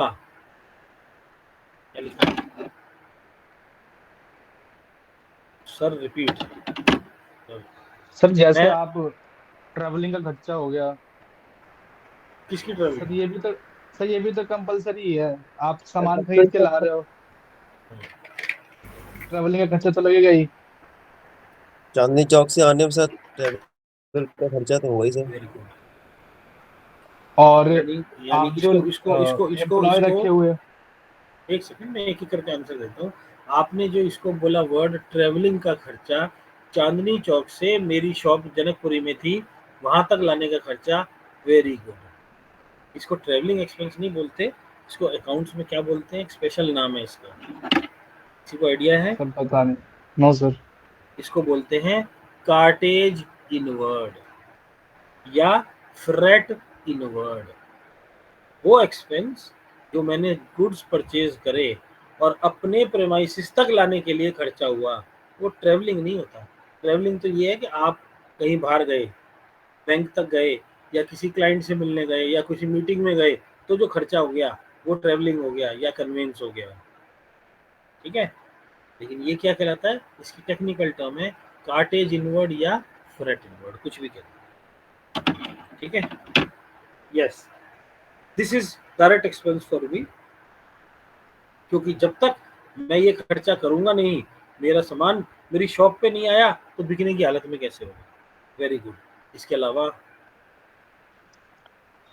Sir rent expenses. रेंट, क्यों मैं रेंट दूं या ना दूं, प्रोडक्ट बिकने की हालत में नहीं है क्या? अगर मैं 6 महीने तक किराया नहीं दूंगा तो क्या प्रोडक्ट बिकने की कंडीशन में नहीं है? सर किराएदार कंडीशन में निकाल लेगा आपको। किराएदार, मैंने देखो आपको क्या आंसर दिया था, मेरा प्रोडक्ट बिके या ना बिके उससे मतलब नहीं है। आपके पास, आप ये बोलिए मेरे पास जगह ही नहीं है तो मैं बेचूंगा कैसे, मेरा प्रोडक्ट क्या बिकने की हालत में नहीं है? बिकने की हालत में तो है, मेरा प्रोडक्ट बिकने की कंडीशन में तो है ना। बिक रहा है या नहीं बिक रहा है, ऐसे तो सारे ही खर्चे डायरेक्ट करोगे। आप कहोगे सर मैंने सेल्समैन रखा है, मैं उसको सैलरी दे रहा हूँ, वो भी यस डायरेक्ट है, सर। नहीं है जी। मैं, आप सेल्समैन रखो या ना रखो, क्या प्रोडक्ट बिकेगा नहीं? बिकने की हालत में नहीं है, बिकने की कंडीशन में तो है ना। सर यानी डिलीवरी वो, ऑफ द प्रोडक्ट्स। बेटा डिलीवरी तो बहुत बाद की बात है, डिलीवरी तो बिक तो गया, बिकने के बाद ही तो दोगे डिलीवरी। पॉइंट इज, देखो कॉन्सेप्ट समझो, वो खर्चा जो जब तक होगा नहीं, प्रोडक्ट बिकने की हालत में नहीं है बस, यानी कि वो इस कंडीशन में ही नहीं है कि बिक सके। आपने कार्टेज इनवर्ड बोला, बिल्कुल सही है, क्योंकि जब तक मैं वो खर्चा करूंगा नहीं, चांदनी चौक से मेरी कहाँ शॉप थी, जनकपुरी में मेरी जो शॉप थी, वहां पर सामान आया ही नहीं। जब सामान ही नहीं पहुंचा तो मैं कस्टमर को दिखाऊंगा क्या, बेचूंगा कैसे? बिकने की हालत में नहीं है ना वो भी, क्योंकि है ही नहीं, फिर वो डायरेक्ट है।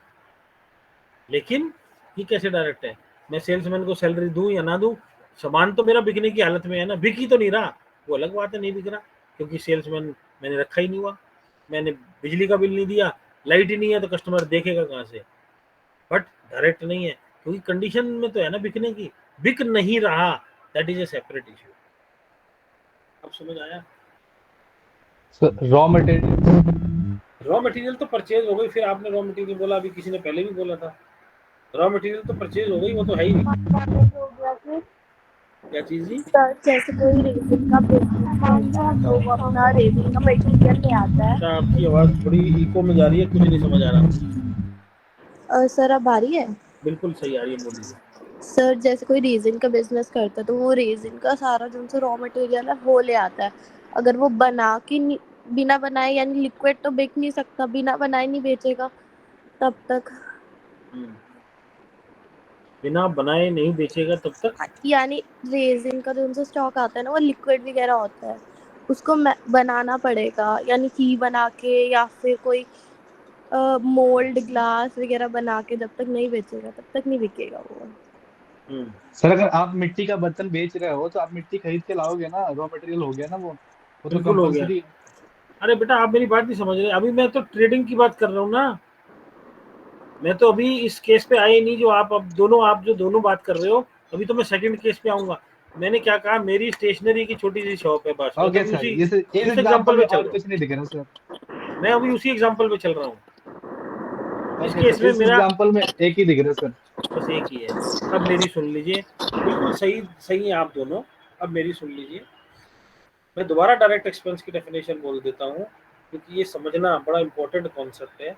ऑल दोज एक्सपेंसेस जब तक वो इनकर नहीं होंगे तब तक मेरा प्रोडक्ट बिकने की हालत में नहीं है, वो कहलाते हैं डायरेक्ट एक्सपेंस, ठीक है। अब इसको समझने के लिए मैं दो एग्जांपल ले लेता हूँ। पहला एग्जांपल तो यही कि मैं एक ट्रेडर हूँ। ट्रेडर का मतलब क्या होता है, खरीदता हूँ सामान और एज इट इज बेच देता हूँ, यानी मेरी छोटी सी स्टेशनरी की शॉप थी। इस केस में मेरे लिए, मैं आंसर मैं अभी दे देता हूँ, मेरे लिए सिर्फ एक ही एक्सपेंस है जो डायरेक्ट होता है, which is called freight inward और कार्टेज इनवर्ड। इसके अलावा there can not be any other direct expense, कोई डायरेक्ट एक्सपेंस नहीं हो सकता, बाकी सब इनडायरेक्ट एक्सपेंस होंगे, ठीक है। अब मैं दूसरा केस लेता हूँ। सेकंड बेटा म्यूट कर लीजिए, बोलिए मतलब दूसरा केस। अब मैं मैन्युफैक्चरर हूँ, ठीक है। अब मैं क्या करता हूँ, अब मैं ये मार्कर मैन्युफैक्चर करता हूँ। बवाना में मेरी फैक्ट्री है और जनकपुरी में मेरी शॉप है, वहाँ बनाता हूँ, यहाँ लाता हूँ और बेचता हूँ, ठीक है जी। अब मैं मैन्युफैक्चरर भी हूँ। अब मेरे लिए डायरेक्ट एक्सपेंस क्या होगा? अब मेरे लिए बड़े ध्यान से सुनना, जो भी मेरी फैक्ट्री में खर्चे हो रहे हैं, ठीक है, सारे डायरेक्ट हो गए, क्योंकि जब तक वो सारे खर्चे होंगे नहीं, मार्कर बनेगा ही नहीं, मैन्युफैक्चर ही नहीं होगा, प्रोड्यूस ही नहीं होगा, तो बिकने की हालत में कहाँ से आया? That means all the expenses related with my factory, अब वो चाहे फैक्ट्री का रेंट है, फैक्ट्री की इलेक्ट्रिसिटी है, आपके आंसर दे रहा हूँ, लेबर को वेजेस दिए हैं मैंने वहां पर, ठीक है, या मैंने मैन्युफैक्चरिंग रॉ सप्लाईज। मटेरियल खरीदा है, या मैं अब उसको एक वर्ड बोल देता हूँ, मैन्युफैक्चरिंग एक्सपेंसेस। कोई भी मैन्युफैक्चरिंग एक्सपेंस है, सब मेरा डायरेक्ट एक्सपेंस। बिल्कुल ठीक बात है ना? Yes sir. इसके अलावा क्या मेरा कोई और डायरेक्ट एक्सपेंस हो सकता है? यस, एक और डायरेक्ट एक्सपेंस होगा, बवाना से जनकपुरी शॉप पे लाने वाला, ये भी तो डायरेक्ट में कवर होगा ना, क्योंकि जब तक ये आया नहीं, या इसको क्या बोलूंगा, फ्रेट इनवर्ड या कार्टेज इनवर्ड, वही आंसर है। क्योंकि यहाँ मैं परचेज नहीं कर रहा, लेकिन सामान तो लेकर आ रहा हूँ ना फैक्ट्री से अपनी, यहाँ कार्टेज इनवर्ड लग गई। अब बात समझ आ गई है? अब जो मन में शंकाएं थी दूर हो गई। ये मेरे सारे डायरेक्ट एक्सपेंस है, बड़े ध्यान से सुनना। अब जो लाइन बोलूंगा, हो सकता है कि वही खर्चे आप अपनी फैक्ट्री में भी कर रहे हो और वही खर्चे आप अपनी जनकपुरी वाली शॉप पे भी कर रहे हो, लेकिन जो फैक्ट्री के खर्चे हैं वो डायरेक्ट एक्सपेंस हैं, और जो आप शॉप पे खर्चे, सेम खर्चा शॉप पे कर रहे हो, अभी एग्जांपल दे रहा हूँ, वो डायरेक्ट नहीं है, इनडायरेक्ट एक्सपेंस है। Yes sir. एग्जांपल, आपकी इलेक्ट्रिसिटी। फैक्ट्री भी किराए की है और ये वाला ऑफिस भी किराए का है, इसका भी रेंट दे रहे हो, इसका भी रेंट दे रहे हो, ये डायरेक्ट है, ये इनडायरेक्ट है। समझ आ गई? बिजली का बिल इसका भी आता है, इसका भी आता है, लेकिन इसका इलेक्ट्रिसिटी का बिल डायरेक्ट एक्सपेंस है, यहाँ का इलेक्ट्रिसिटी का बिल इनडायरेक्ट एक्सपेंस है। आपने स्टाफ यहाँ भी काम करने के लिए रखा हुआ है, यहाँ भी काम करने के लिए रखा हुआ है, जो इनको पैसे देते हो वो डायरेक्ट एक्सपेंस है, जो यहाँ पैसे देते हो वो इनडायरेक्ट एक्सपेंस है। उसका तो खैर नॉमेनक्लेचर भी अलग अलग है। फैक्ट्री में जो देते हो उसको क्या बोलते हैं? वेजेस, और ऑफिस में जो देते हो उसको क्या बोलते हैं? सैलरीज, ठीक है। यहाँ पे जो वर्कर को दी जाती है वो वेजेस कहलाती है। वेजेस का मतलब ही यही है कि फैक्ट्री में काम कर रहा है, और सैलरी किसको दी जाती है? बेसिकली एडमिनिस्ट्रेटिव स्टाफ को, जो ऑफिस में काम करता है। सर फिर तो सारे वेजेस तो डायरेक्ट उसमें आ जाएंगे ना, एक्सपेंस में। Wages means direct expense. Yes, yes sir. समझ आ गई जी? What is direct expense? सिर्फ अभी डायरेक्ट पे चला हूं, पहली टर्म समझ आ गई। Yes sir. Yes sir. अब आ जाता हूँ इनडायरेक्ट एक्सपेंस, बड़ी ध्यान से सुनना। What is the definition of indirect expense? किसी बुक में कोई डेफिनेशन नहीं है, ठीक है। इनडायरेक्ट एक्सपेंस की किसी बुक में कोई डेफिनेशन नहीं है।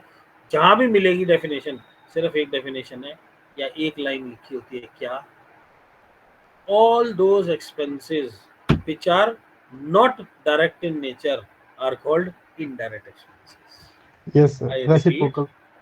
repeat, all those expenses which are not direct in nature are called indirect expense. मतलब इनडायरेक्ट एक्सपेंस को समझने के लिए हमें फिर डायरेक्ट एक्सपेंस पे पहुंचना पड़ेगा, यानी ये समझना पड़ेगा कि ये डायरेक्ट एक्सपेंस तो नहीं है। अगर डायरेक्ट है तो डायरेक्ट में गया, अगर डायरेक्ट एक्सपेंस नहीं है तो ये इनडायरेक्ट एक्सपेंस ही होगा। और डायरेक्ट एक्सपेंस क्या था? मैं 5वीं बार दोबारा बोल रहा हूँ, जान के कि घुस जाए यहाँ। All those expenses which are necessarily और compulsorily to be incurred, why?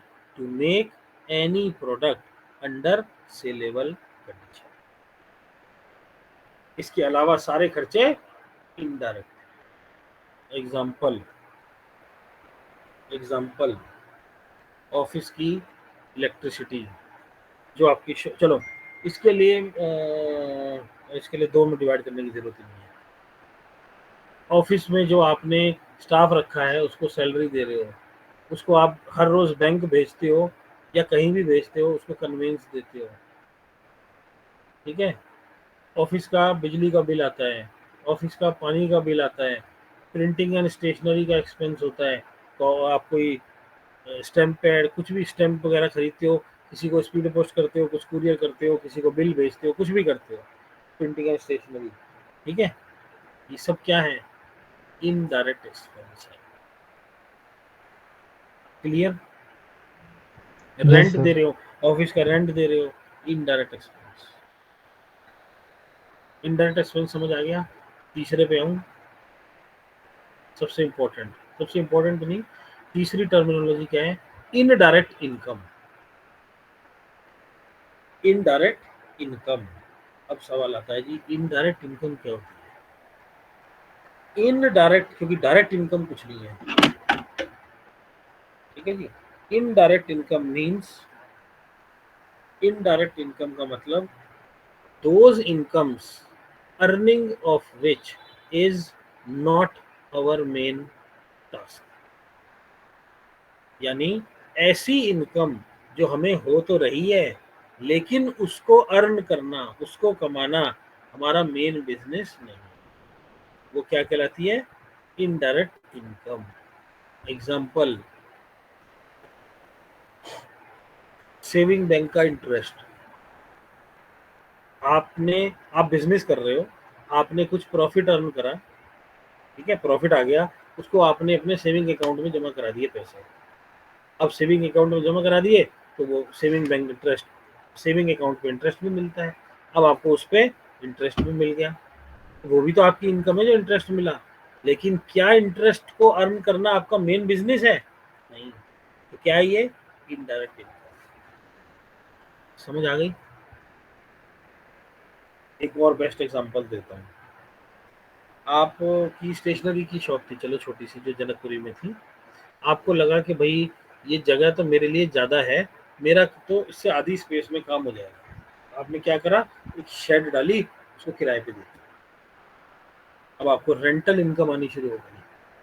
Income तो है, लेकिन क्या वो रेंट अर्न करना आपका मेन बिजनेस है?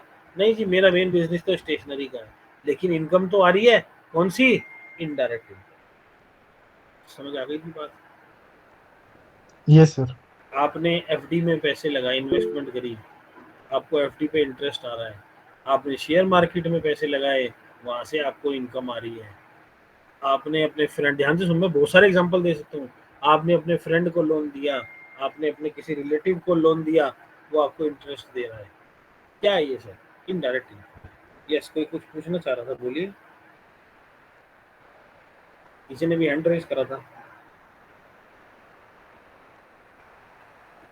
यस, नहीं है, चलिए। सो पॉइंट समझ आ गया।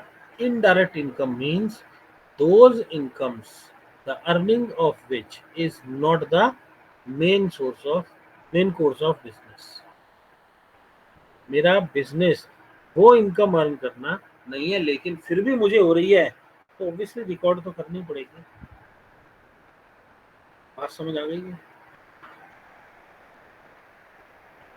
अब किसी ने एक क्वेश्चन पूछा था, मैं उसका आंसर अभी दे देता हूँ, हालांकि सोच रहा था थोड़ी देर बाद दूंगा, लेकिन अभी दे देता हूँ। आपने किसी ने पूछा था, अगर मेरा ग्रॉस लॉस होगा तो नीचे नेट लॉस ही होना कंपलसरी है क्या? मैंने कहा था नहीं।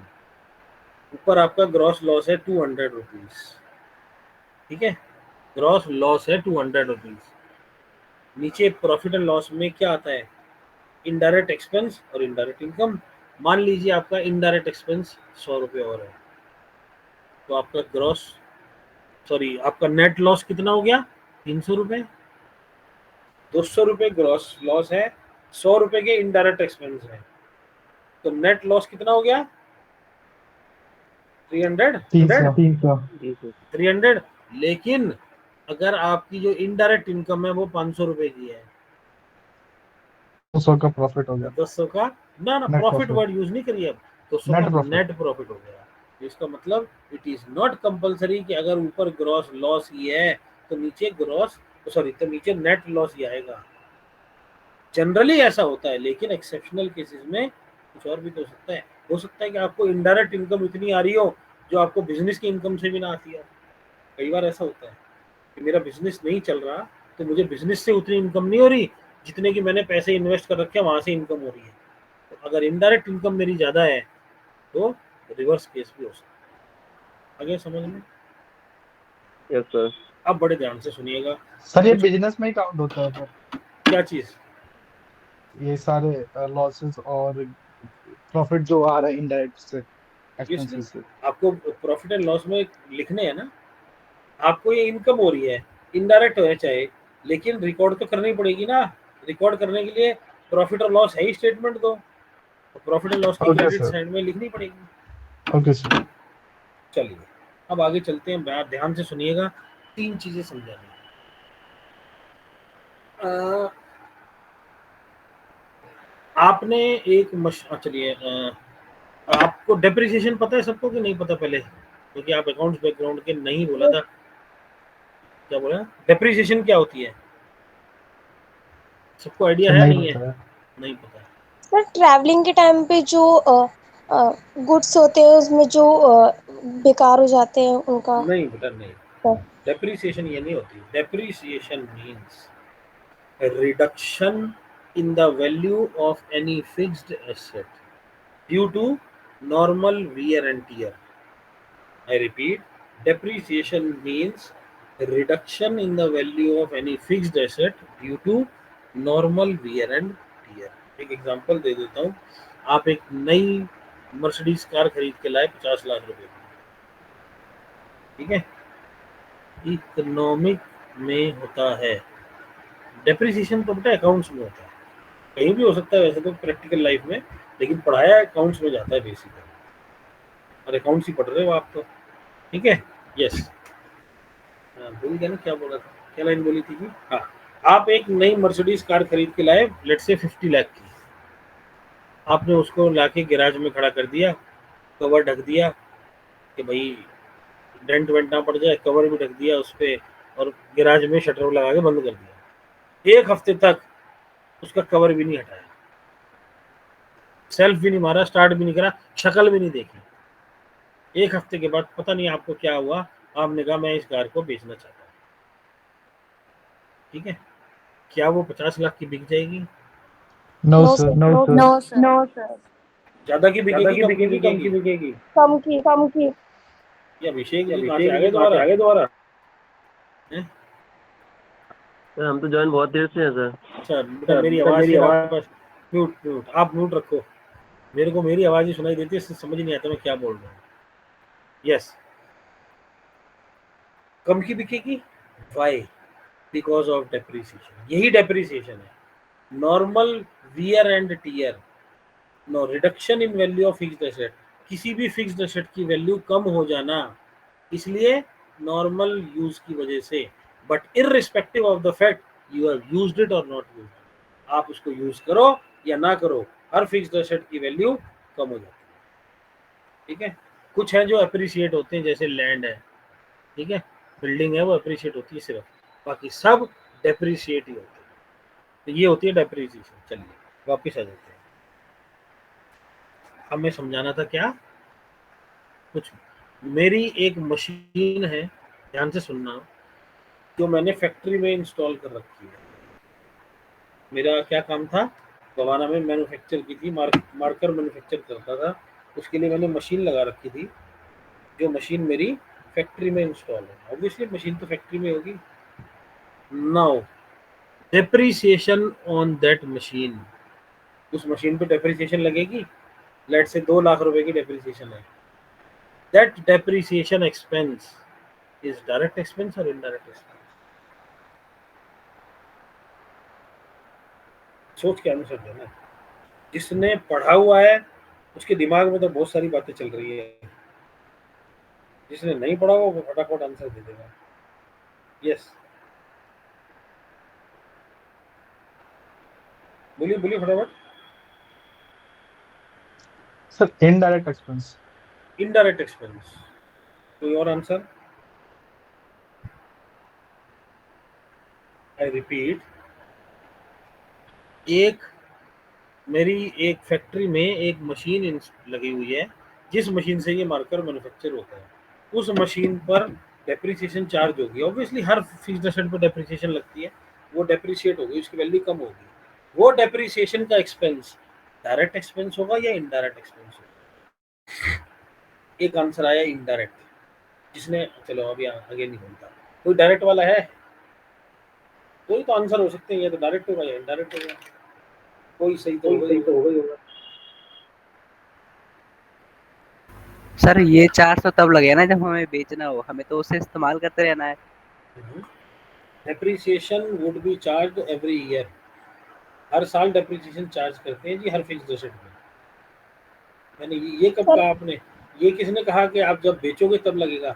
जब बेचोगे तब लॉस प्रॉफिट होगा, डेप्रिसिएशन तो आप हर साल चार्ज करोगे। बोलिए।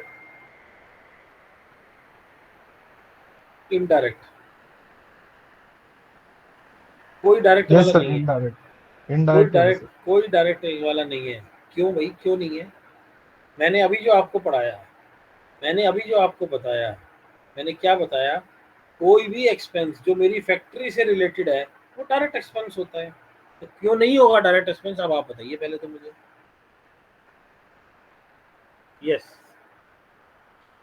मैंने आपको कहा अभी, जो एक्सपेंस मेरी फैक्ट्री से रिलेटेड है, चाहे रेंट है, लाइट है, इलेक्ट्रिसिटी है, वेजेस है, फैक्ट्री के जितने भी एक्सपेंस हैं वो डायरेक्ट नेचर के हैं, क्योंकि जब तक वो होंगे नहीं मेरा प्रोडक्ट बनेगा ही नहीं। बनेगा नहीं तो बिकने की हालत में नहीं है। तो ये मशीन भी तो फैक्ट्री में लगी है, फैक्ट्री की मशीन की डेप्रिसिएशन डायरेक्ट होनी चाहिए। लेकिन जिसने भी आंसर दिया है इनडायरेक्ट, वो उसने अकाउंट्स पढ़ी हुई है, राइट? उसको ये पता है कि कभी भी डेप्रिसिएशन ट्रेडिंग अकाउंट में तो आती नहीं थी, प्रॉफिट एंड लॉस में आती है हमेशा, इसलिए इनडायरेक्ट बोल रहे हैं। हाँ जी, या कोई और कारण है? नो सर, यही कारण है। यही कारण है, क्योंकि देखा हुआ है तो आती तो प्रॉफिट एंड लॉस में है। अब ठीक है, अब आंसर सुन लीजिए, यू आर करेक्ट। ये एक एक्सक्लूजन है, इसीलिए तो पढ़ा रहा हूँ। यानी कि मैंने अभी जो आंसर दिया कि सारे एक्सपेंस जो फैक्ट्री से रिलेटेड है वो डायरेक्ट होते हैं, करेक्ट। लेकिन this is one of the exclusion. क्या? कि depreciation on any fixed asset irrespective of the fact wherever it is located, चाहे वो कहीं भी हो, ऑफिस में है, फैक्ट्री में है, गोडाउन में है, आपके घर में, कहीं भी हो, कहीं रखी हो, उसकी depreciation is always considered as indirect expense. ठीक है, इसीलिए depreciation on fixed asset which is although installed in factory but indirect expense है, क्योंकि ऐसा अकाउंटेंसी में एक एक्सक्लूजन दे रखी है। बात समझ आ गई? पहली डेप्रिसिएशन क्लियर है? Yes sir. अब दूसरा आंसर, 3 चीजें बोला था मैंने बतानी है। दूसरा, वही मशीन जो आपकी फैक्ट्री में इंस्टॉल्ड है, ठीक है, वो 2 महीने, 3 महीने, 5 महीने बाद खराब हो गई, उसका रिपेयर एंड मेंटेनेंस कराना पड़ा, रिपेयर के खर्चे लग गए, या आप हर साल उसकी मेंटेनेंस देते हो, उस पर खर्चा लगता है कुछ ना कुछ। तो repair and maintenance of the machine which has been installed in factory direct expense होगा कि इनडायरेक्ट होगा? सोच के बोलना। डायरेक्ट बिना सोचे फटक गए। चलो कोई बात नहीं, डायरेक्ट, सब डायरेक्ट आंसर आया, अभी इसमें कोई इनडायरेक्ट नहीं आया, इसमें कोई इनडायरेक्ट नहीं है जी। मतलब कोई स्टूडेंट नहीं है जो इनडायरेक्ट बोले, डायरेक्ट है जी। सर इनडायरेक्ट है। इनडायरेक्ट है, क्यों?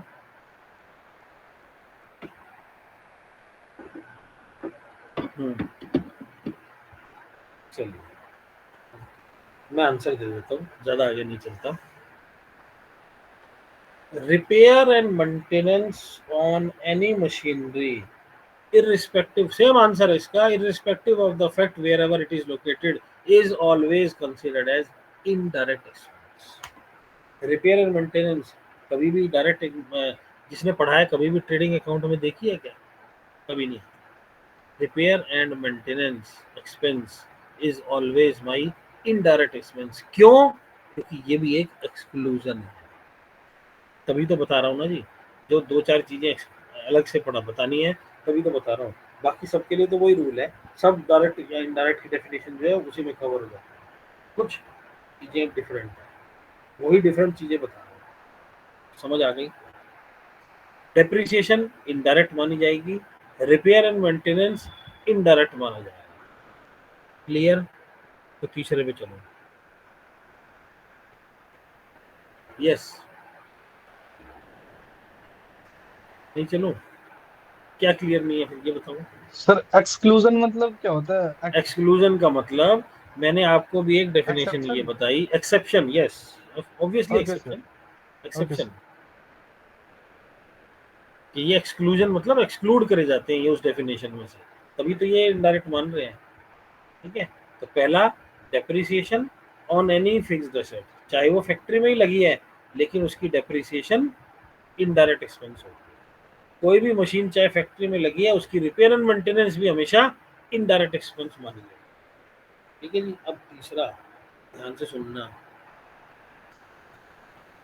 वही मशीन जो आपने अपनी फैक्ट्री में लगाई, ठीक है, आपने उसको मान लीजिए हॉकगॉल से खरीदा था, ठीक है, तो उसको इंस्टॉल करने के चार्जेस, इंस्टॉलेशन चार्जेस लगते हैं।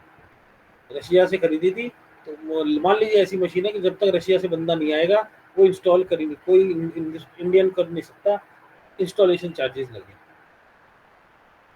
ऐसा होता है कि नहीं होता? पहली बात, जनरली हर मशीन में होता है, इंस्टॉल करवानी पड़ती है। वहाँ से तो आ गई कहीं और से, लेकिन इंस्टॉलेशन उसको आपको यहीं करानी है तो करानी पड़ेगी। वो इंस्टॉलेशन चार्जेस दिए आपने, यानी इंस्टॉलेशन एक्सपेंसेस दिए। सोच के आंसर देना। ये मत सर सोचना, डायरेक्ट ये मत सोचना कि जी अब हम एक्सक्लूजन पढ़ रहे हैं तो एक्सक्लूजन ही होगा। क्या वो सर डायरेक्ट डायरेक्ट एक्सपेंस होगा या वो इनडायरेक्ट एक्सपेंस होगा? सर डायरेक्ट डायरेक्ट एक्सपेंसेस होगा। एक्सपेंसेस होगा। तो डायरेक्ट बहुत जबरदस्त लड़ाई हुई है, डायरेक्ट भी इनडायरेक्ट भी। एक सेकंड आया, एक सेकंड आया।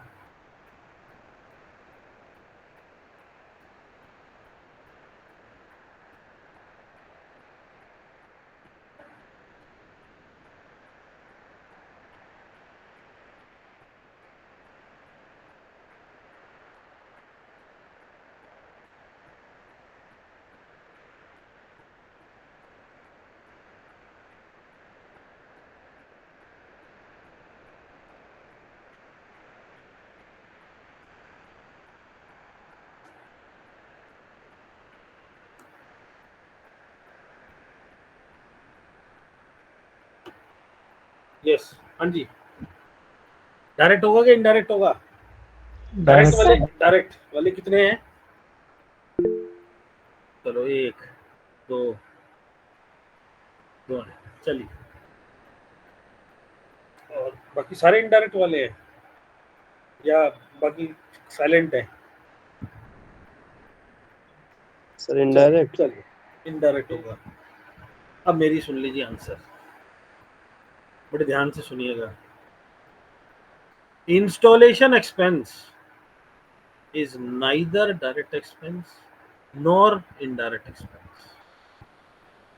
आप कहोगे सर ये क्या बात हुई? यस, इंस्टॉलेशन एक्सपेंस एक्सपेंस ही नहीं होता। क्यों?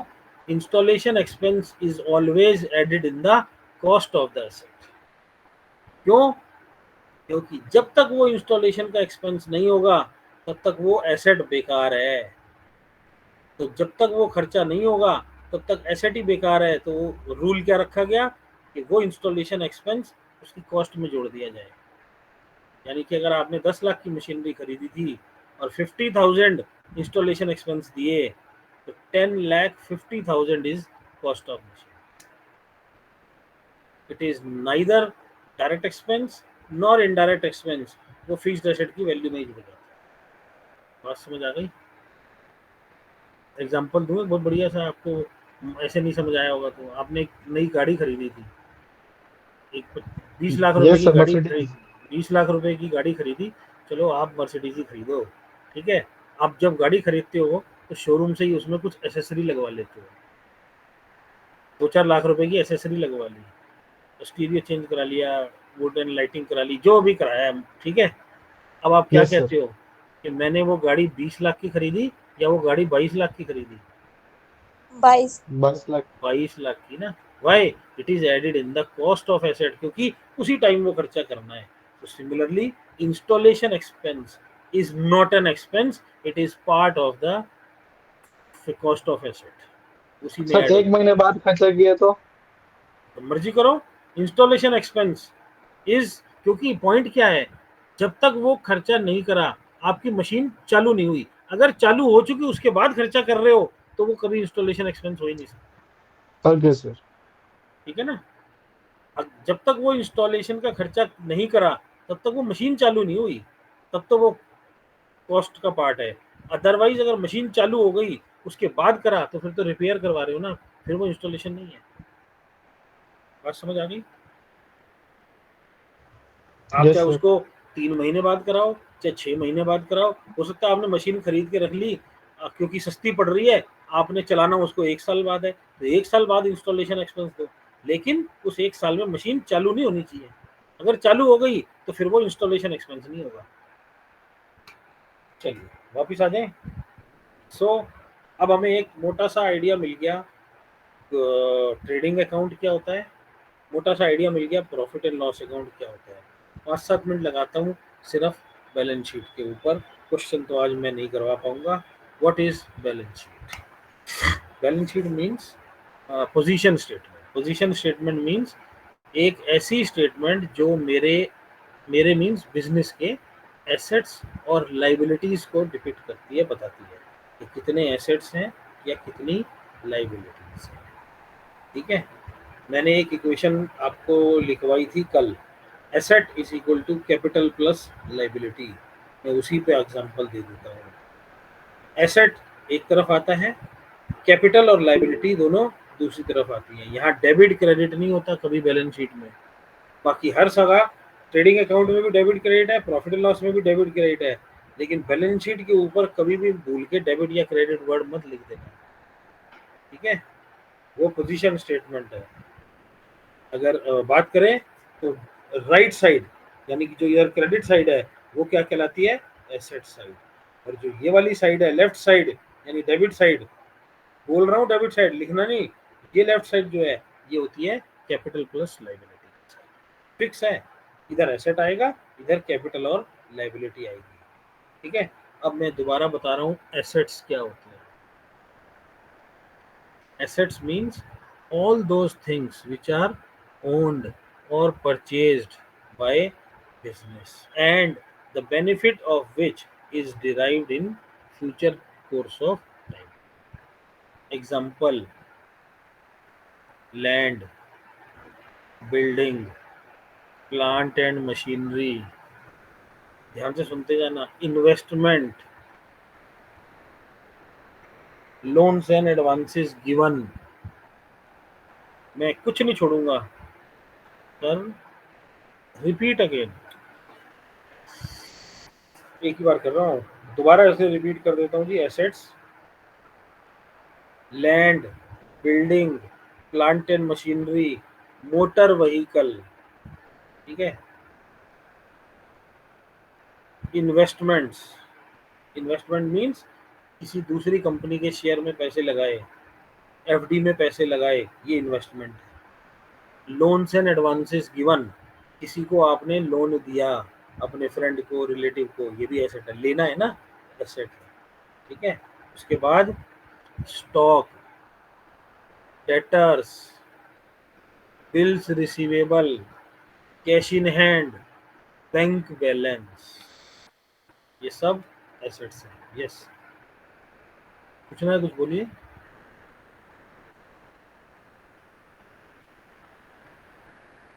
नो सर, यस, कुछ नहीं कुछ। किसने हैंड रेज करा है? भावना कौर, बोलिए। सर मैंने ये बोलना था कि मुझे रिकॉर्डेड क्लास की वीडियो मिल जाएगी जिनसे आपने कल ली और आज ली। क्या चीज बेटा, क्या मिल जाएगा? यानी गूगल पे ये क्लास खत्म होने के बाद आपको रिकॉर्डिंग आ जाती है गूगल पे? मेरे पास कोई रिकॉर्डिंग नहीं आती जी। ये आप कहाँ पे, राजधानी है ना, राजधानी कॉलेज से ले लीजिए, वहाँ वो दे सकते हैं आपको। ये रिकॉर्डिंग होती है इसकी, लेकिन वो राजधानी कॉलेज में पे बात कर लीजिए, वहीं पे देंगे। ठीक है, चलिए आगे चलें। Assets, yes sir. राइट, आगे चलते हैं। चलिए भेज दीजिएगा, ठीक है। एसेट्स, ये एसेट्स होते हैं, क्लियर। अब उसके बाद कैपिटल क्या होती है बेटा, बस हो गया बात।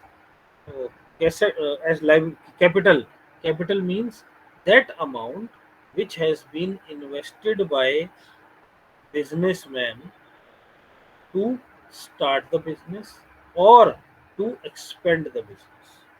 किसी भी बिजनेस को स्टार्ट करने के लिए या किसी भी बिजनेस को एक्सपेंड करने के लिए जो खर्चा करा जाता है, ठीक है, वो कैपिटल होता है। या अगर मैं उल्टी भाषा में बोलूं तो capital is that amount which business has to pay to businessman. Obviously capital वो था ना जो बिजनेसमैन ने पैसे लगाए थे। अब हमने अकाउंटिंग तो बिजनेस की करनी है, बिजनेस के कंटेक्स्ट में बिजनेस क्या कहता है, ये वो पैसा है जो मैंने बिजनेसमैन को देना है। The amount which business owes to businessman is called capital, right। और liability means कल बताया था, any amount which the business has to pay other than businessman, businessman के अलावा जिस मर्जी को देना है वो सब मेरी लाइबिलिटी कहलाती है। ठीक है, अब एग्जांपल सुन लो। कैपिटल का एग्जांपल तो कुछ नहीं है, कैपिटल ही होगा। लाइबिलिटी बहुत सारे एग्जांपल है, salary outstanding, rent outstanding, creditors, bills payable, bank loan, any other loan, right. ये सब लाइबिलिटीज के पार्ट है। सर रेंट भी लाइबिलिटी में आती है? क्या चीज जी? रेंट, रेंट आउटस्टैंडिंग अगर है तो ये क्या कोई भी होता है सर? खर्चा, आउटस्टैंडिंग का मतलब पेबल, एनी एक्सपेंस पेबल, कुछ भी हो सकता है, सैलरी हो, रेंट हो, स्टाफ वेलफेयर हो, कन्वेंस हो, कुछ भी पेबल हो। पेबल का मतलब जो ड्यू हो चुका, अभी आपने पे नहीं करा, that is called okay sir. Payable. ठीक है, तो वो आपका जो एक्सपेंस है दैट इज कॉल्ड, सॉरी, जो पेबल है दैट इज कॉल्ड लाइबिलिटी। ठीक है जी, तो ये आपके कुछ कंटेंट्स हैं जो बैलेंस शीट का पार्ट बनते हैं, राइट। मैंने एसेट्स की बात भी कर ली, मैंने कैपिटल भी आपको बता दिया और लाइबिलिटी भी बता दी। These are the contents of your balance sheet. मैं फिलहाल के लिए यहीं पे स्टॉप करता हूँ, क्योंकि इसके बाद हमने क्या करना है ध्यान से सुन लीजिए। मैं अब आपको एक क्वेश्चन दूंगा, हम बेसिकली यहीं से स्टार्ट होंगे, ट्रायल बैलेंस दूंगा। इस ट्रायल बैलेंस से we have to prepare trading account, profit and loss account, as well as balance sheet. इसी trading account, sorry, trial balance से हमें तीनों चीजें बनानी है, और बैलेंस शीट अपने आप टैली हो जानी चाहिए, यानी एसेट साइड का टोटल और लाइबिलिटी साइड का टोटल अपने आप बराबर होगा, तो हमने क्वेश्चन सही करा है। और इतना ही नहीं, उसी क्वेश्चन में मैं आपको एडजस्टमेंट्स सिखाऊंगा। ठीक है, एडजस्टमेंट क्या होती है, करीब 7-8 एडजस्टमेंट है। एडजस्टमेंट का मतलब क्या होता है वो बता देता हूँ। आपने अपनी बुक्स ऑफ अकाउंट्स बना ली, क्लोज कर ली। कब क्लोज करनी होती है जी बुक्स ऑफ अकाउंट्स? 31 मार्च को। 31 मार्च को आपने अपनी बैलेंस शीट बना ली, लेकिन 6 दिन के बाद आपको पता चला कि आप कुछ भूल गए। क्या भूल गए? एग्जाम्पल, चलो डेप्रिसिएशन लगानी थी, आपके पास एक कार थी, उस पर डेप्रिसिएशन लगानी थी, वो भूल गए। अब क्या करें? एडजस्टमेंट एंट्री पास कर दो, लगा दो। ठीक है, चलो एक दूसरा एग्जांपल लेता हूँ। आपने रेंट पे करना था, आप भूल गए। आप उसको बुक करना भूल गए, रेंट को बुक करना भूल गए, तो अब आपके पास दो ऑप्शन है। क्या? मान लीजिए वो फरवरी को देना था आपने, 28 फरवरी को देना था, तो दो ऑप्शन है, या तो 28 फरवरी को जाके मैं अपनी किताबों में एंट्री करूं। अगर मैं ऐसा करता हूं तो इसका मतलब मैं 28 के बाद जितने भी दिन हैं सबके बैलेंस चेंज कर रहा हूं, तो सारी किताबें दोबारा लिखनी पड़ेंगी ना, क्योंकि मैंने रेंट 28 को दिया, तो 28 तारीख में एक एंट्री आ गई, तो 1 तारीख के बैलेंस हिल गए, फिर 2 के हिल गए, 3 के हिल गए, सारे बैलेंस हिल गए, तो मैं सारी चीज़ें चेंज करूँ, नंबर 1। या मैं क्या करूँ, मैं कहता हूँ जी जो मैं भूल गया ना, मैं 31 मार्च को एक जनरल एंट्री पास कर दूँ, जिससे उसका इम्पैक्ट मेरी पिछले साल की बुक्स ऑफ अकाउंट्स में। कौन सा ज़्यादा आसान है, पहला काम करना या दूसरा करना? सर दूसरा। ऑब्वियसली दूसरा काम करना आसान है, क्योंकि ये तो मैंने मार्च फरवरी का एग्जांपल लिया। अगर आपने गलती से कोई साल के शुरू में यानी अप्रैल और मई में गलती कर दी, तो अप्रैल से सारी किताबें चेंज करोगे, सारे बैलेंस चेंज करते रहोगे, इट इज़ वेरी डिफिकल्ट। ठीक है, तो आप क्या करते हो, हमेशा एडजस्टमेंट एंट्री पास करते हो, वही एडजस्टमेंट पढ़नी है। क्या आप डेप्रिसिएशन भूल गए, आप कोई खर्चा लगाना भूल गए, आप कोई इनकम भूल गए, एटसेट्रा एटसेट्रा, जब पढ़ेंगे तब पढ़ेंगे, 7-8 एडजस्टमेंट होगी। ठीक है, सो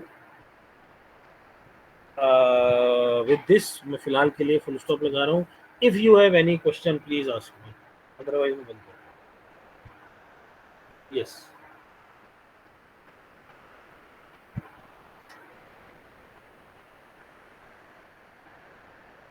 नो क्वेश्चन। चलिए, अब हमारी नेक्स्ट क्लास कब है जी? कल? Tomorrow we are having class और not? Just a second. Yes, कल है ना आपकी क्लास? अच्छा, कल के बाद आपकी 2 क्लासेस ऑफलाइन है, right? Yes sir. Yes sir. Okay, अच्छा, ठीक है जी, संडे को मेरी कई क्लासेस हैं। ठीक है जी, राइट, तो कल मिलते हैं और we will complete this positively. उसके बाद हमारी 2 क्लासें रह जाएंगी ना, ठीक है? उसके बाद हमारा कंसाइनमेंट, जॉइंट वेंचर और एनपीओ, 2 ही टॉपिक, 3 टॉपिक बचे हैं, कन्वीनियंटली हो जाएंगे, नो प्रॉब्लम। ठीक है जी, मैं फिलहाल क्लोज करता हूँ। Okay, okay sir. Thank you sir.